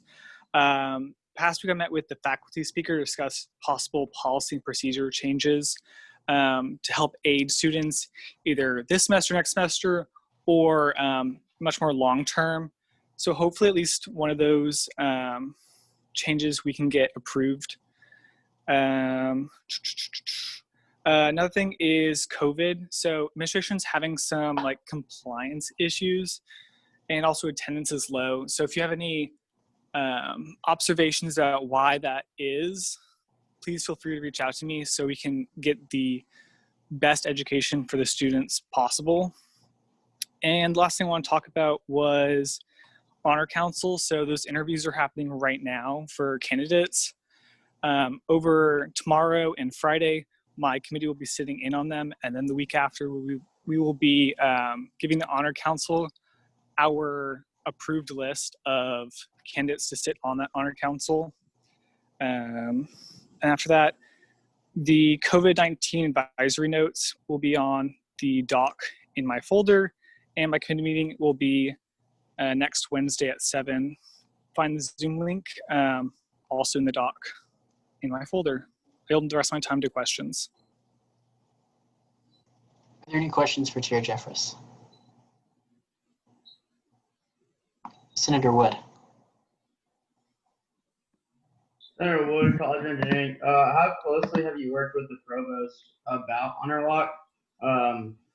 Seeing that y'all are working on stuff and then y'all learn stuff, and I felt like provost really didn't say too much other than that it's not a whatever the word, like it's not going to go into your files. So how closely are you working with the provost on honor law? So I've been really interfacing with the person heading up the change in proctoring, which is Michael Stevenson. So we've been communicating via email a lot, and also we've had, I think probably now 2 or 3 meetings about it over Zoom. And he's been working with, I think 3 staff members from general counsel, like 2 or 3 people from IT, several people who've been working on the task force for proctoring, and then several people within the provost office to answer any questions you may have. Huge props to them. They've been working like mad to get all this information together and sent over to us, and also online at the link that was sent out before this meeting in the general Slack. So I would say very closely working with them. So yeah. Outside of, well, it's besides the fact that they didn't tell us that this was going to happen until the day of, really. Are there any other questions for Chair Jeffress?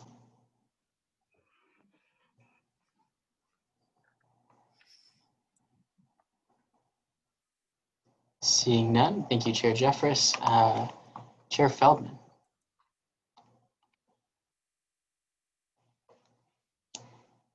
Howdy, Senate. Chair Feldman, Legislative Relations. I'm going to keep it short for y'all because I know everyone wants to have a good night here.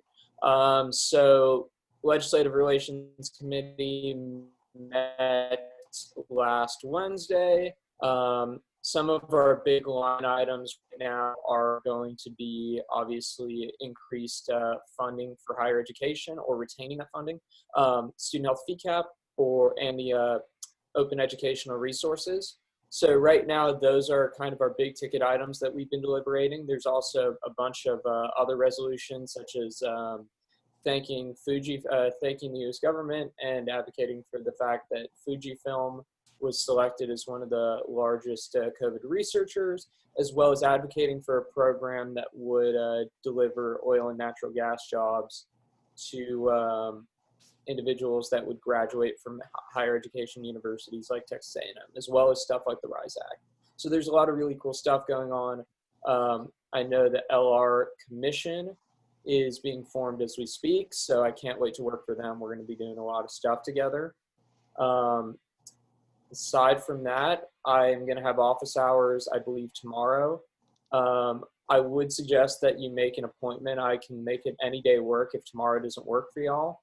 And just please let me know if you're coming, just as Chair Ahmed said. It makes things 100% easier. Looking forward to hearing from y'all. Our next LR committee meeting should be next Wednesday. I am getting my wisdom teeth out this weekend, so here's hoping that by next Wednesday I'm better. If not, we'll pick another date next week. We will let y'all know so y'all can sit in if you're interested. And if you have any questions or if you have any ideas for things that we should advocate on, please do not hesitate to let me know. Send me an email, send me a text. And yeah, beat the hell out of the test this week. Are there any questions for Chair Feldman?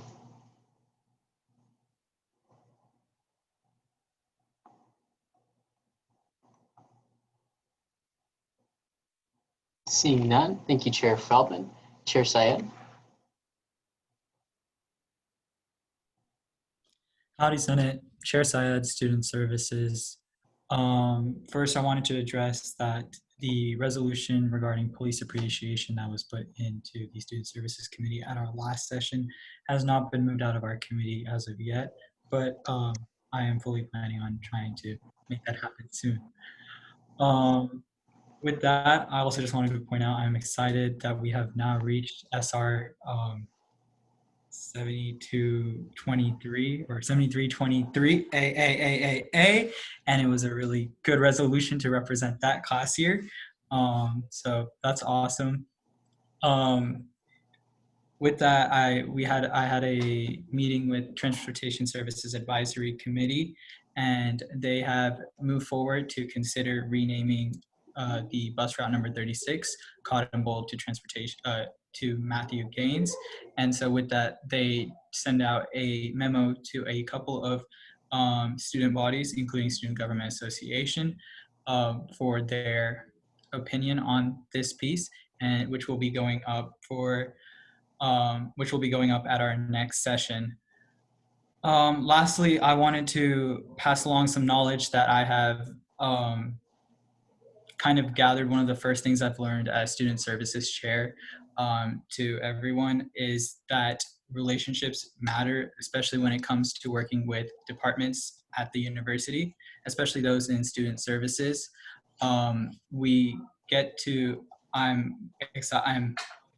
love like being able to help set up meetings for us as student senators with various different departments, but those doors can close at any time if they find that our body is not communicating information properly, or is just kind of bothering them with the same request without fully analyzing the information and bringing the research back.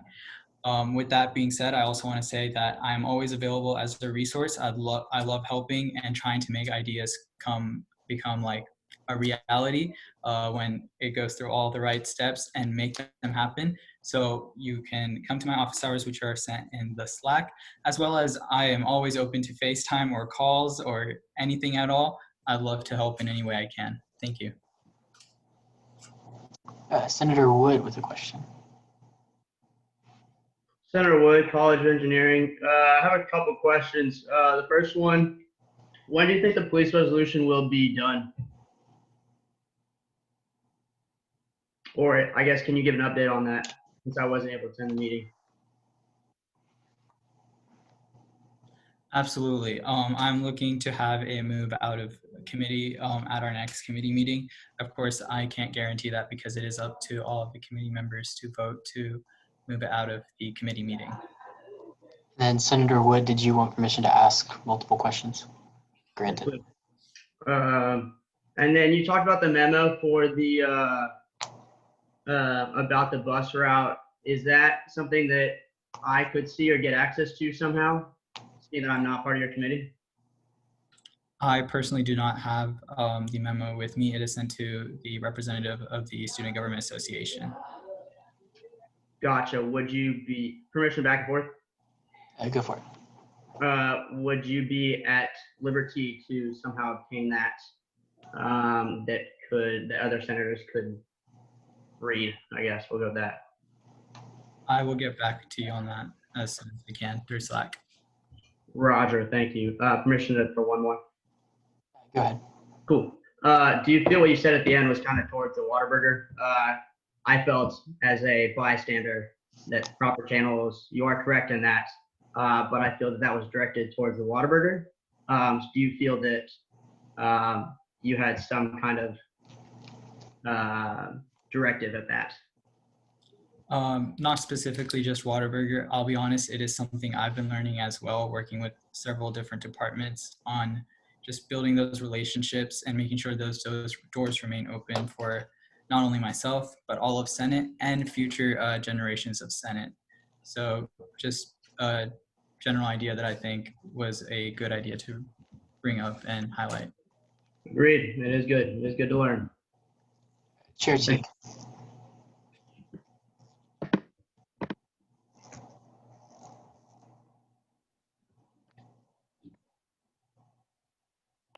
Sorry about that, Mr. Speaker. I clicked the wrong button. Chair Teague, Finance, College of Ag and Life Sciences.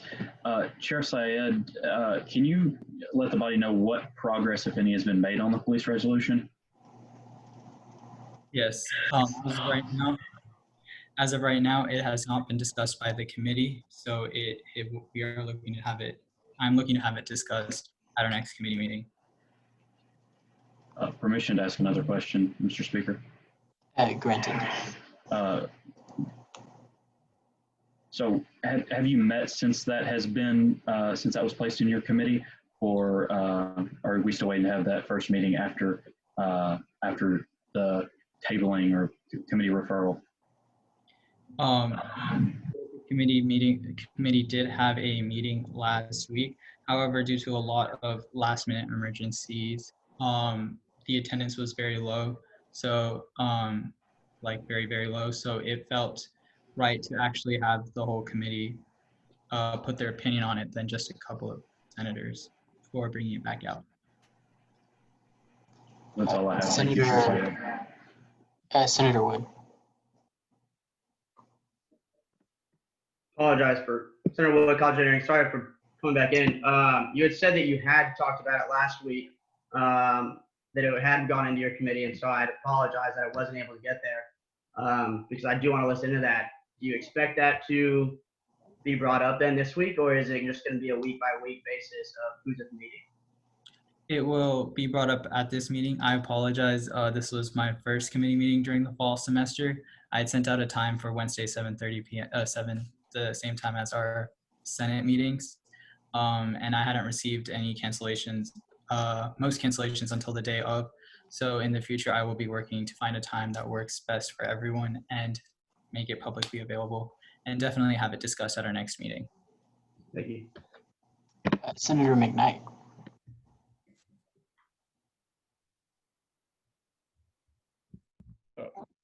Senator McKnight, off-campus caucus. So you had said that an issue you see with bringing up legislation that isn't well researched is that, you know, potentially we could basically just kind of annoy some of the staff members at Student Services, including, you know, the Tamu Dining office. Don't you see this potentially being an issue if, like, you know, we have people working at this university, they get so easily annoyed that if we bring something up multiple times, they just stop listening to us? I mean, don't you think they should understand that they work for us and not the other way around? Like, I don't really know if we should. I think it's kind of an issue that if we have employees that work for Texas A&M, that work for the students, work for the taxpayers of Texas, that if they're that sensitive, that, you know, that if we bring up And something. Senator McKnight, I would have to ask you to refrain from making any comment, but if you would like to go ahead and round out your question. I think basically what I'm trying to ask is, don't you see it as potentially being an issue if they would that easily just kind of, you know, stop listening to us? Senator McKnight, I can't say that I don't agree with you, because, well, to some extent, I do agree with you. When I came in, I'm sure I talked with several Senate leaderships about how we should go full attack mode to try to make everything happen. But one thing that I've just learned is it's really about having relationships with different departments and administrators that helps us really focus and make change happen on campus. And most changes that Senate has been able to make have been a long process of communication, working together to that come to fruition. Senator Trosclair. Thank you, Mr. Speaker. Senator Trosclair, On Campus Caucus. Mr. Chairman, I don't know if you're aware of this, and we'll get into that, but Texas A&M has changed some of the dining plan procedures, and that seems to have come out of nowhere. In fact, I suspect they did it during the summer when we weren't entirely aware of what those changes were going to be. Specifically, there are no longer meal trays, there are retail swipes, and I think a lot of people have questions about that. Is that something your committee is going to begin to explore? And if so, what steps have you all taken, or what questions have been asked, and what procedures are going to be made? Thank you, Senator Trosclair, for the question. I actually did have a meeting with them over the summer. It did address that point, as well as some other points on why we don't have certain food options on campus, including Whataburger, which was brought up today. And so in that meeting, I brought up like those concerns. I brought up the White Creek Apartments structure, because you can get a certain amount of dollars off campus and you get bonus dollars, dining dollars, but you don't get that if you live at White Creek Apartments. They explained that due to COVID, those changes were made. And I do look, UDC is starting to meet this week, so I do look to bring up those issues.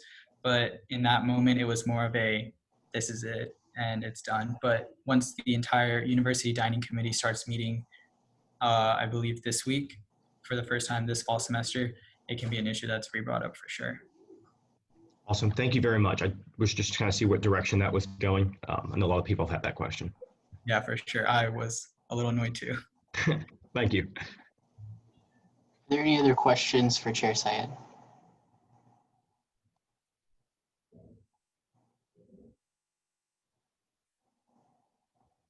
Seeing none, thank you, Chair Syed.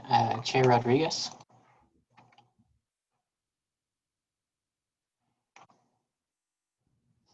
Howdy guys, Chair Rodriguez. So glad to see you guys back in action. Seeing you guys here tonight is amazing to see. Hope you guys are having a great start to your semester and staying safe and healthy.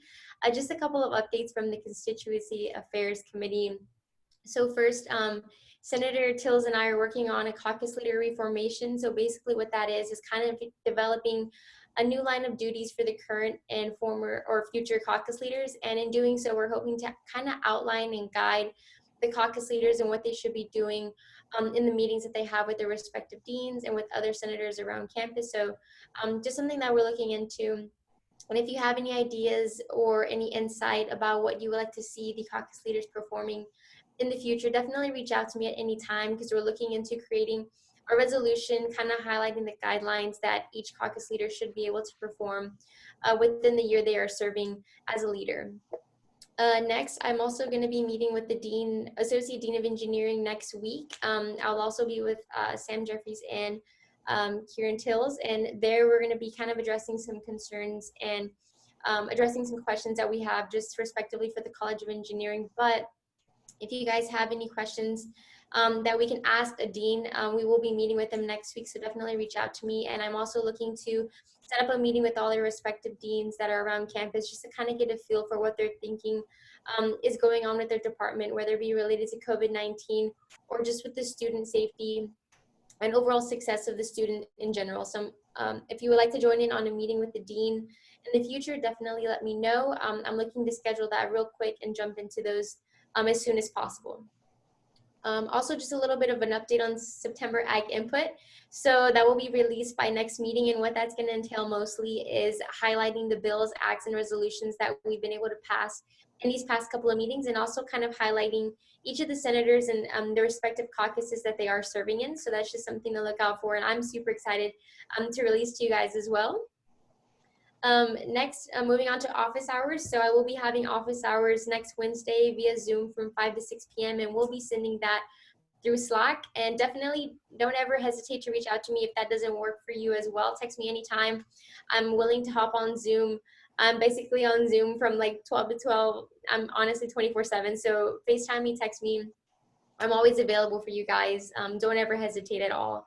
I will also be having a committee meeting next week, September 23rd at 7 p.m. via Zoom, and I will be sending out the information and our agenda via Slack as well. So definitely get ready for that. We're going to be specifically working on the caucus leader reformation agenda that we're hoping to get done as soon as possible, and looking into a future resolution that we're hoping to pass in the next coming months. So if you guys have any questions, always feel free to reach out. I am in College Station, so if you ever want to grab coffee too, I'm always down for that. So other than that, I open the floor to questions. Are there any questions for Chair Rodriguez?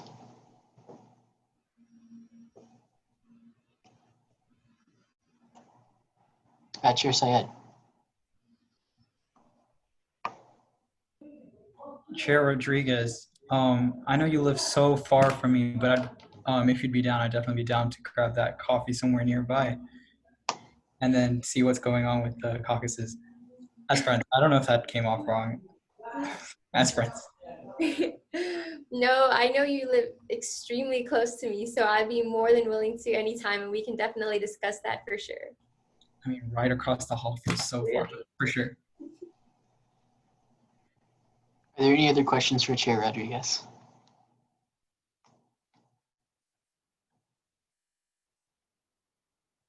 Or any other coffee invitations? With that, Chair Oldag.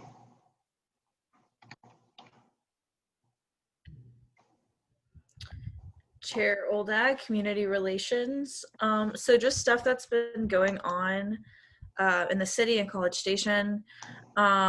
There's talk about forming a small business association for College Station, just to help with economic development and engagement with that. With the ROO, I know some of y'all had heard about that, or there was talk about that during the summer, the occupancy order. Basically that's been put on hold. I'm not sure how many of y'all are aware, but it's been put on hold because there were some controversies and people were concerned with the definitions of family and related. So actually right now they're having workshops taking place in the city to kind of work on a definition of related and family. So I'm reaching out to city council members to see if they have an idea or a timeline of potentially when this will be coming back, because I have a feeling that after those definitions kind of get worked out in these workshops and in these city council meetings, that it's probably going to come back. So I'm just keeping my eye out for that. So that's everything going on with the city. As far as my committee, we're working on just different infographics possibly for social media, just stuff with voting deadlines and information. I'm also working on an initiative to reach out to FLAC and other organizations, just to maybe be a guest speaker at meetings to present different information about registering to vote, early voting, voting by mail, all of those things. So most of the stuff that we're working on currently is focusing on ways to get more students eligible to vote and to be informed voters. If it's okay, I'd briefly like to yield my time to Senator Rogers to speak about the Core Values Award that was given tonight. If that's okay, Mr. Speaker. Absolutely. Senator Rogers. Senator Rogers, Off-Campus Caucus. Howdy, Senate. I just wanted to thank y'all for confirming the Core Values Award nominee that my subcommittee had placed up. I believed that Abby Wimmer was a extremely strong candidate for that award, and she certainly impressed me with her integrity, even being unable to play the Cheaters edition of Monopoly. I mean, she was a very integrable young woman. Shout out to Senator Nassis for presenting in my stead. Unfortunately, I was in a Finance 341 exam that I could not get out of. So thank you, Senator Nassis, for doing that. And to all of Senate, we have some very exciting things happening in core values, very exciting precedents that are being set, since that this is the first year post the resolution that created our subcommittee in the last session, the 72nd session. But thank y'all for confirming my nominee, and I will yield back to the floor. I'll return to Chair Oldag. Yeah, sorry. All that I have left is that I'm going to be having office hours this week. They may change from what they were before. So if they do, I'll send that out in Slack as well as a Zoom link. But if it's easier, I'm super flexible, pretty open other times throughout the week. So just call me, text me, or message me privately on Slack. I stand ready for any questions. Chair Teague. Thank you, Mr. Speaker. Chair Teague, Finance, College of Ag and Life Sciences Caucus. Forgive me, Chair Oldag. My question is for Senator Rogers. I'd just like to ask kind of what the timeline is on these subcommittee nominees. Like, how are they going to be every other meeting, once a month? Kind of what are we looking at as far as a schedule? Yes. Senator Rogers' office. I believe there's an echo there. Sorry about that. But yes, in regards to the timeline, I believe now there will be something happening every meeting in regards to core values. So during the first meeting of every month, beginning with this meeting, we will put up forth a nominee for the Senate's consideration. And the last meeting of every month, that nominee will actually be awarded with the Core Values Award. Our intention is to try and have the nominee join the Zoom meeting of the last Senate meeting of every month, just so we can have a chance to recognize them. So on the meeting of September 30th, we will recognize Abby, and she may say a few words. And then we will bring forth a new nominee for consideration for the month of October on October 14th. Awesome. Thank you very much.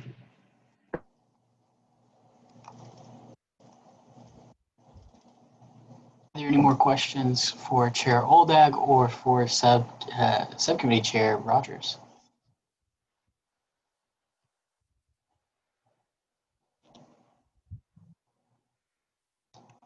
Seeing none, thank you, Chair Oldag. We'll now go to Director Marbut. Howdy, Senate, Executive Director of Operations Marbut here.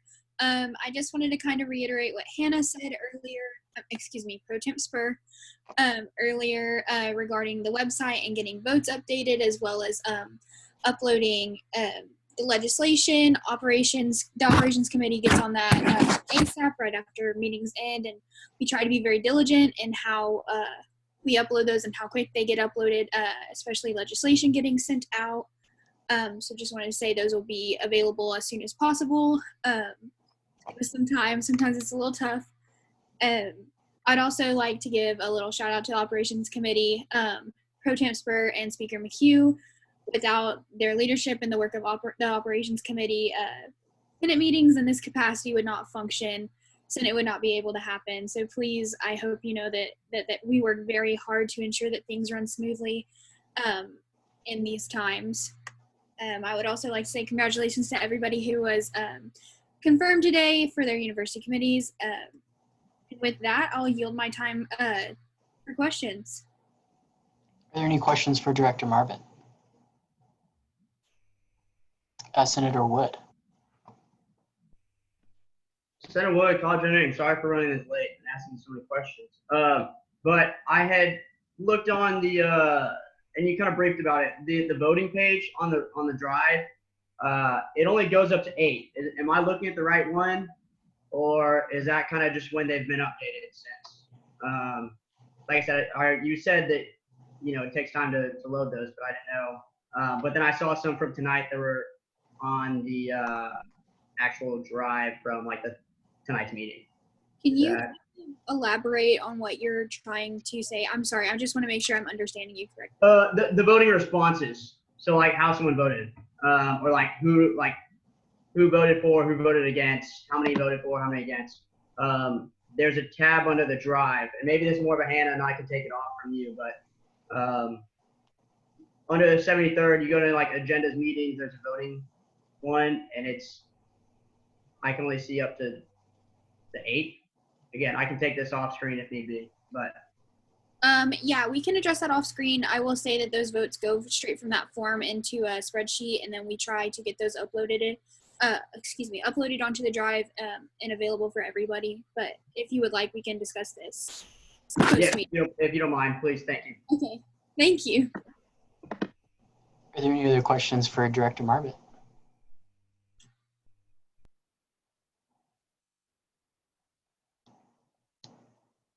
Seeing none, thank you, Director Margaret. That will conclude our period of committee reports, and we'll move into a period of executive reports, beginning with SBP Mendoza.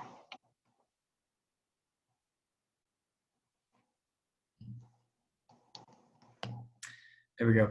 Howdy, Senate. Good to be with y'all. Sorry for coming in a bit late. I had a class presentation. We love it. But I was pleased that it sounds like Chief Johnson joined you all, and I had the chance to meet him virtually in a different meeting this afternoon. Look forward to working with him and his team. Appreciate all of them, and pleased that the provost as well as Dr. Garza came and joined to disseminate that information as well. And I'll just add, I appreciated Senator Trostclair's motion or gesture to really discuss further before doing that. And I'll add that please use me as a resource if you have further questions. I know I've spoken to Senator Trostclair, I've spoken to Senator Jeffress and others on this too. So please reach out if we can get answers to you that weren't touched on this evening. I'm glad you touched on spring planning. That is very much ongoing. So if you have comments, recommendations, thoughts, concerns based on what she shared this evening or based on things that you dislike or like that this semester experience has, please reach out as well. We'd love to incorporate those in the feedback we're giving. As far as campus-wide updates, things that you all are probably familiar with as well, I'll say I'm personally pleased with the way that I view that students were prioritized in the seemingly in the process for ticket pool. I will say that as it sits, we will have a roughly 50% of the stadium capacity, which is more than the roughly 35% we traditionally will have. And I'm pleased that everyone that has a sports pass can pull for each game and maybe have the ability for guests as well. So, you know, we're looking forward to the 26th of this month. Obviously, tailgating piece came out earlier this week and was to be coming out anyways. And that's something that sounds like will be taken at a game-by-game basis and is consistent with other SEC schools. I will say we've seen at other places, and UT was the most recent example, that tailgating was banned. However, right across the street was a large-scale gathering that was resembling a tailgate because it was off campus. So that is certainly a concern, and I want to encourage everyone to act accordingly as you kind of do your own personal game day experience.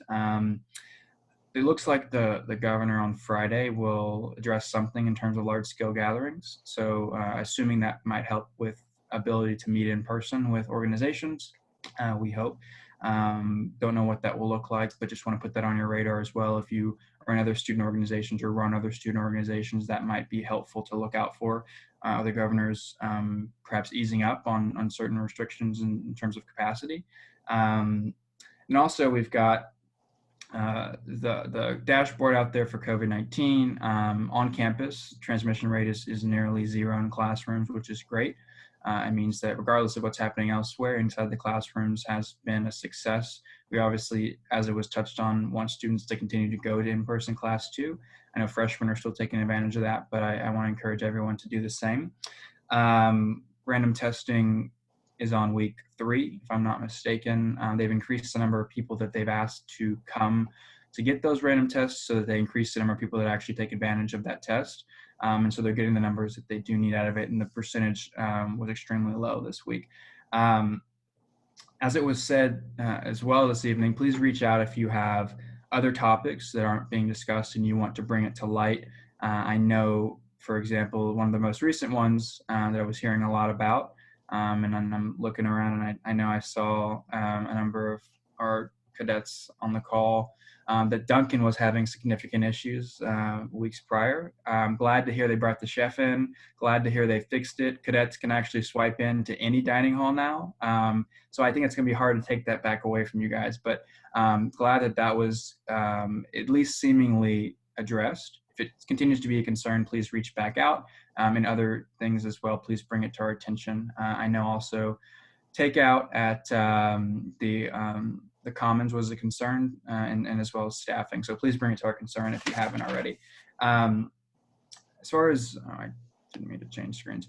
As far as internally within executive cabinet, we've finished recruitment for the most part. We also have done our retreat. I want to also echo the appreciation to Chair Teague, our EVP Oriana Coote, the entire finance committee for all your work. I know it's a quick turnaround always, but I appreciate it, especially virtually. Also to, as Director Marvitt mentioned, the UCOMs are now good to go. So please keep in mind that if you are on a university committee, please keep up with those processes and make sure you're submitting that to our university committee's vice president so we can continue to make sure we're accountable to those committees. As far as communication goes, we have, as I touched on my written report last time, relaunched Howdy to Health in the eyes of COVID. We'll be putting out multimedia projects around things you can do rather than the tone of things you can't do. And also to say, hey, we're a month in, and let's reinforce these pieces. We also hope to see Howdy to Health masks around campus very soon, which should be exciting. To also have a point to interact with students and make sure we're getting their feedback in a number of ways. So look out for those pieces. I will say, as Chair Olag mentioned, municipal affairs, the restricted occupancy overlay has been paused. We're going to be kept in the loop in terms of when that will be re-brought up. I echo what she said, that it will be re-brought up this semester. And the last part of that component is a student feedback portion, and we're involved in that process, as she said. Also, with our MA team, Gig to Vote is ongoing. We're doing pieces with residence halls, RHA, as well as SAC. We have an entire deputy voter registrar team in cabinet. SAC has an entire team. Our election commission has an entire team as of Tuesday. So we're doing a lot on that project. We'll do our best to disseminate that. Obviously, the voter registration push ends October 5th. Polling location on campus has also been moved to a larger space on campus, and that's an ongoing conversation as well as far as the voting logistics. Legislative affairs, as it was touched on, a number of things on the docket that will be coming up very soon to you all to make our official agenda, as Chair Feldman mentioned, that he and Commissioner Matt Lee are working on. And then diversity and inclusion pieces, the same things that we've committed to now that our team has been somewhat solidified from our diversity commissioner, and as Chair Ahmed mentioned, that they're working closely together on that as well. And then I also wanted to say that there's larger system-wide conversations going. Speaker McHugh and myself sit on CSAC, and I chair CSAC, which is the Chancellor's student working group with people across the system we had our fall conference virtually, and we have a number of pieces, OER being one of them, campus branding being one of them. We're working on a piece of how can students disseminate concerns, especially in a virtual format, to deans, to professors about technology, about syllabi, things like that. How can that information get to the right people, and what communication plan can we provide for them? And then finally, we're working to support our committees. They're also finishing recruitment. Traditions Council is busy as ever, of course. And with that, I'll just say that I've gotten to speak with 5 or 10 of y'all within the last 2 weeks, and within senators themselves. Please continue to reach out. Always happy to make time for y'all. But beat the hell out of Vanderbilt coming up. Good luck on midterms. I'm happy to open for questions. Senator Trosclair. Thank you, Mr. Speaker. Senator Trosclair on Campus Caucus. I appreciate the shout out, Eric. I know a lot of us still have a lot of questions and concerns about honor lock. I look forward to having those with you, and I've really also enjoyed working with Senator Hernandez and other folks on this legislation. My question actually is not about honor lock. It's actually about drunk driving. Now that tailgates are not going to be on campus, it's not going to stop people from consuming large amounts of alcoholic beverages and then driving to campus. I think we all know that combination is dangerous. I hope there are protocols. There needs to be protocols in place to keep everyone safe. And that's just something is that a conversation that's going to be addressed? It's something you want to have conversations with administration about? Is that something that's come up? Yeah, well, thank you, Senator Trosclair. And yeah, to the honor lock question, it wasn't about that, but yeah, bring it back up to me. I appreciate y'all's proactive nature of it. And to this piece, to my knowledge, that hasn't been explicitly discussed, but it clearly should be. I will bring it up and see what plans, if any, are existing. I know they've looped in City of College Station, City of Bryan Police Departments, respectively, on how they're managing that, especially with off-campus tailgates. And so I don't know an answer directly, but I will bring it up and hope to have more to share with y'all. But that's a good point. Thank you. Speaker Pro Tempore Spur. Howdy, Speaker Pro Tempore Spur. My question, unfortunately, does deal with honor lock. From what I understand, you were a part of the exam task force, which was a portion of like the fall planning committee. Can you kind of elaborate like how much input you had with the decision to go to honor lock, or like perspective that you were able to give them for what you thought would be best for students, I guess? Sure. So I was not part of the exam task force. That's not accurate. I was part of the planning committee. That's true. And they're separate entities. So we knew broadly that a proctoring piece campus-wide was going to exist. That was something that was clear they were going to do, because Proctor, you didn't have the bandwidth to A, do that, and B, it was financially not feasible. So that was something that I know I brought up in the provost meeting with Senator Jeffress and my VP of Academic Affairs that I've chatted about before, about the idea that a proctoring system was coming. I wasn't aware of which one. So I just want to make that piece clear. But yeah, that was the extent that we knew, and it was a separate group that looked at it specifically. Chair Teague. Thank you, Mr. Speaker. Chair Teague, Finance, College of Ag and Life Sciences. Student Vice President Mendoza, they did release, you spoke briefly about it, they did release the statement on tailgating that is by a game-by-game, week-by-week basis. What metric are they using to make that determination? Like, what are we going to have a vaccine? Are we going to have herd immunity? How are we going to know that we can have a tailgate the next week? What's that metric look like? Yeah, I appreciate the question, Chair Teague. And I will preface with the fact that I'm going to share what I believe, and then I'll get back and I'll double check, right? Because the metrics are constantly changing. As we've seen, they have about 20 for everything. But I do think that the first goal is, can we safely have a game? And so I know to an extent what they're planning with Kyle Field and those processes. And I think that the ultimate goal is, one thought process, to my understanding, is you have 25,000 people in the stands, which means you have 75 to 80,000 that we're not able to get in. And so if you allow tailgating, there's likely a chance that they're going to be at Spence Park and soon to be Aggie Park, rather than maybe at home watching it on TV. So I think the first goal is to see how it works with an interactive in-person experience before they overload it, I would say. But I have not heard that the metric is we've got to have a vaccine. I'll share that with you. But I'll look into what metrics they're looking at. I think that similar to how they're doing Midnight Yell, they're doing all they can. The goal is always to do more in terms of allowing more, but they kind of want to make sure it's feasible with what we already are planning to do, I think. But I will look at it and hope to have more for you. Are there any further questions for SPP Mendoza?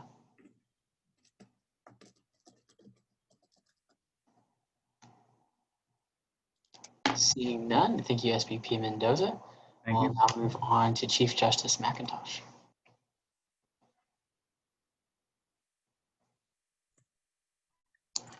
Howdy, Senate. All right, I will keep this short and sweet for everyone. Great job getting through everything tonight. That was awesome to wrap up before time. As far as J-Court goes, we just finished up our JAG application interviews today. So we now have all of our JAGs and all of our justices filled. So we're able to now move into complete overhaul on getting our website redesigned so that it's easier for those needing to get in contact with us to find our information and make that appeals process better for you guys and for anyone who needs our help. And also we are working on redesigning our procedures now to have some kind of in writing Zoom procedures for our court appeals. But other than that, that is all that I have for you guys. Are there any questions for Chief Justice McIntosh?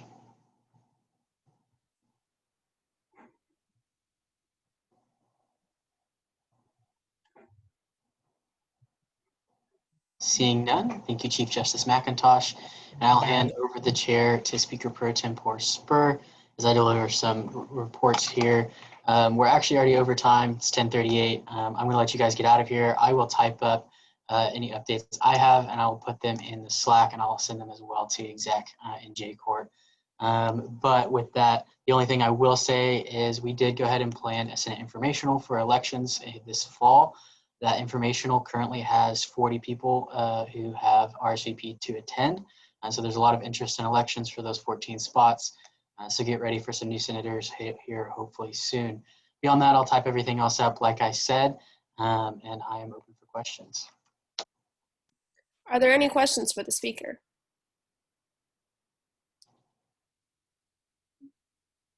Seeing none, back to you, Speaker McHugh.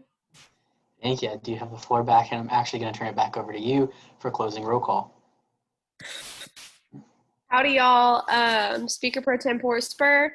Thank y'all for going quickly with an efficient night. We were only 4 minutes over. But with that, closing roll call is open. Once you have filled that out, you are good to leave.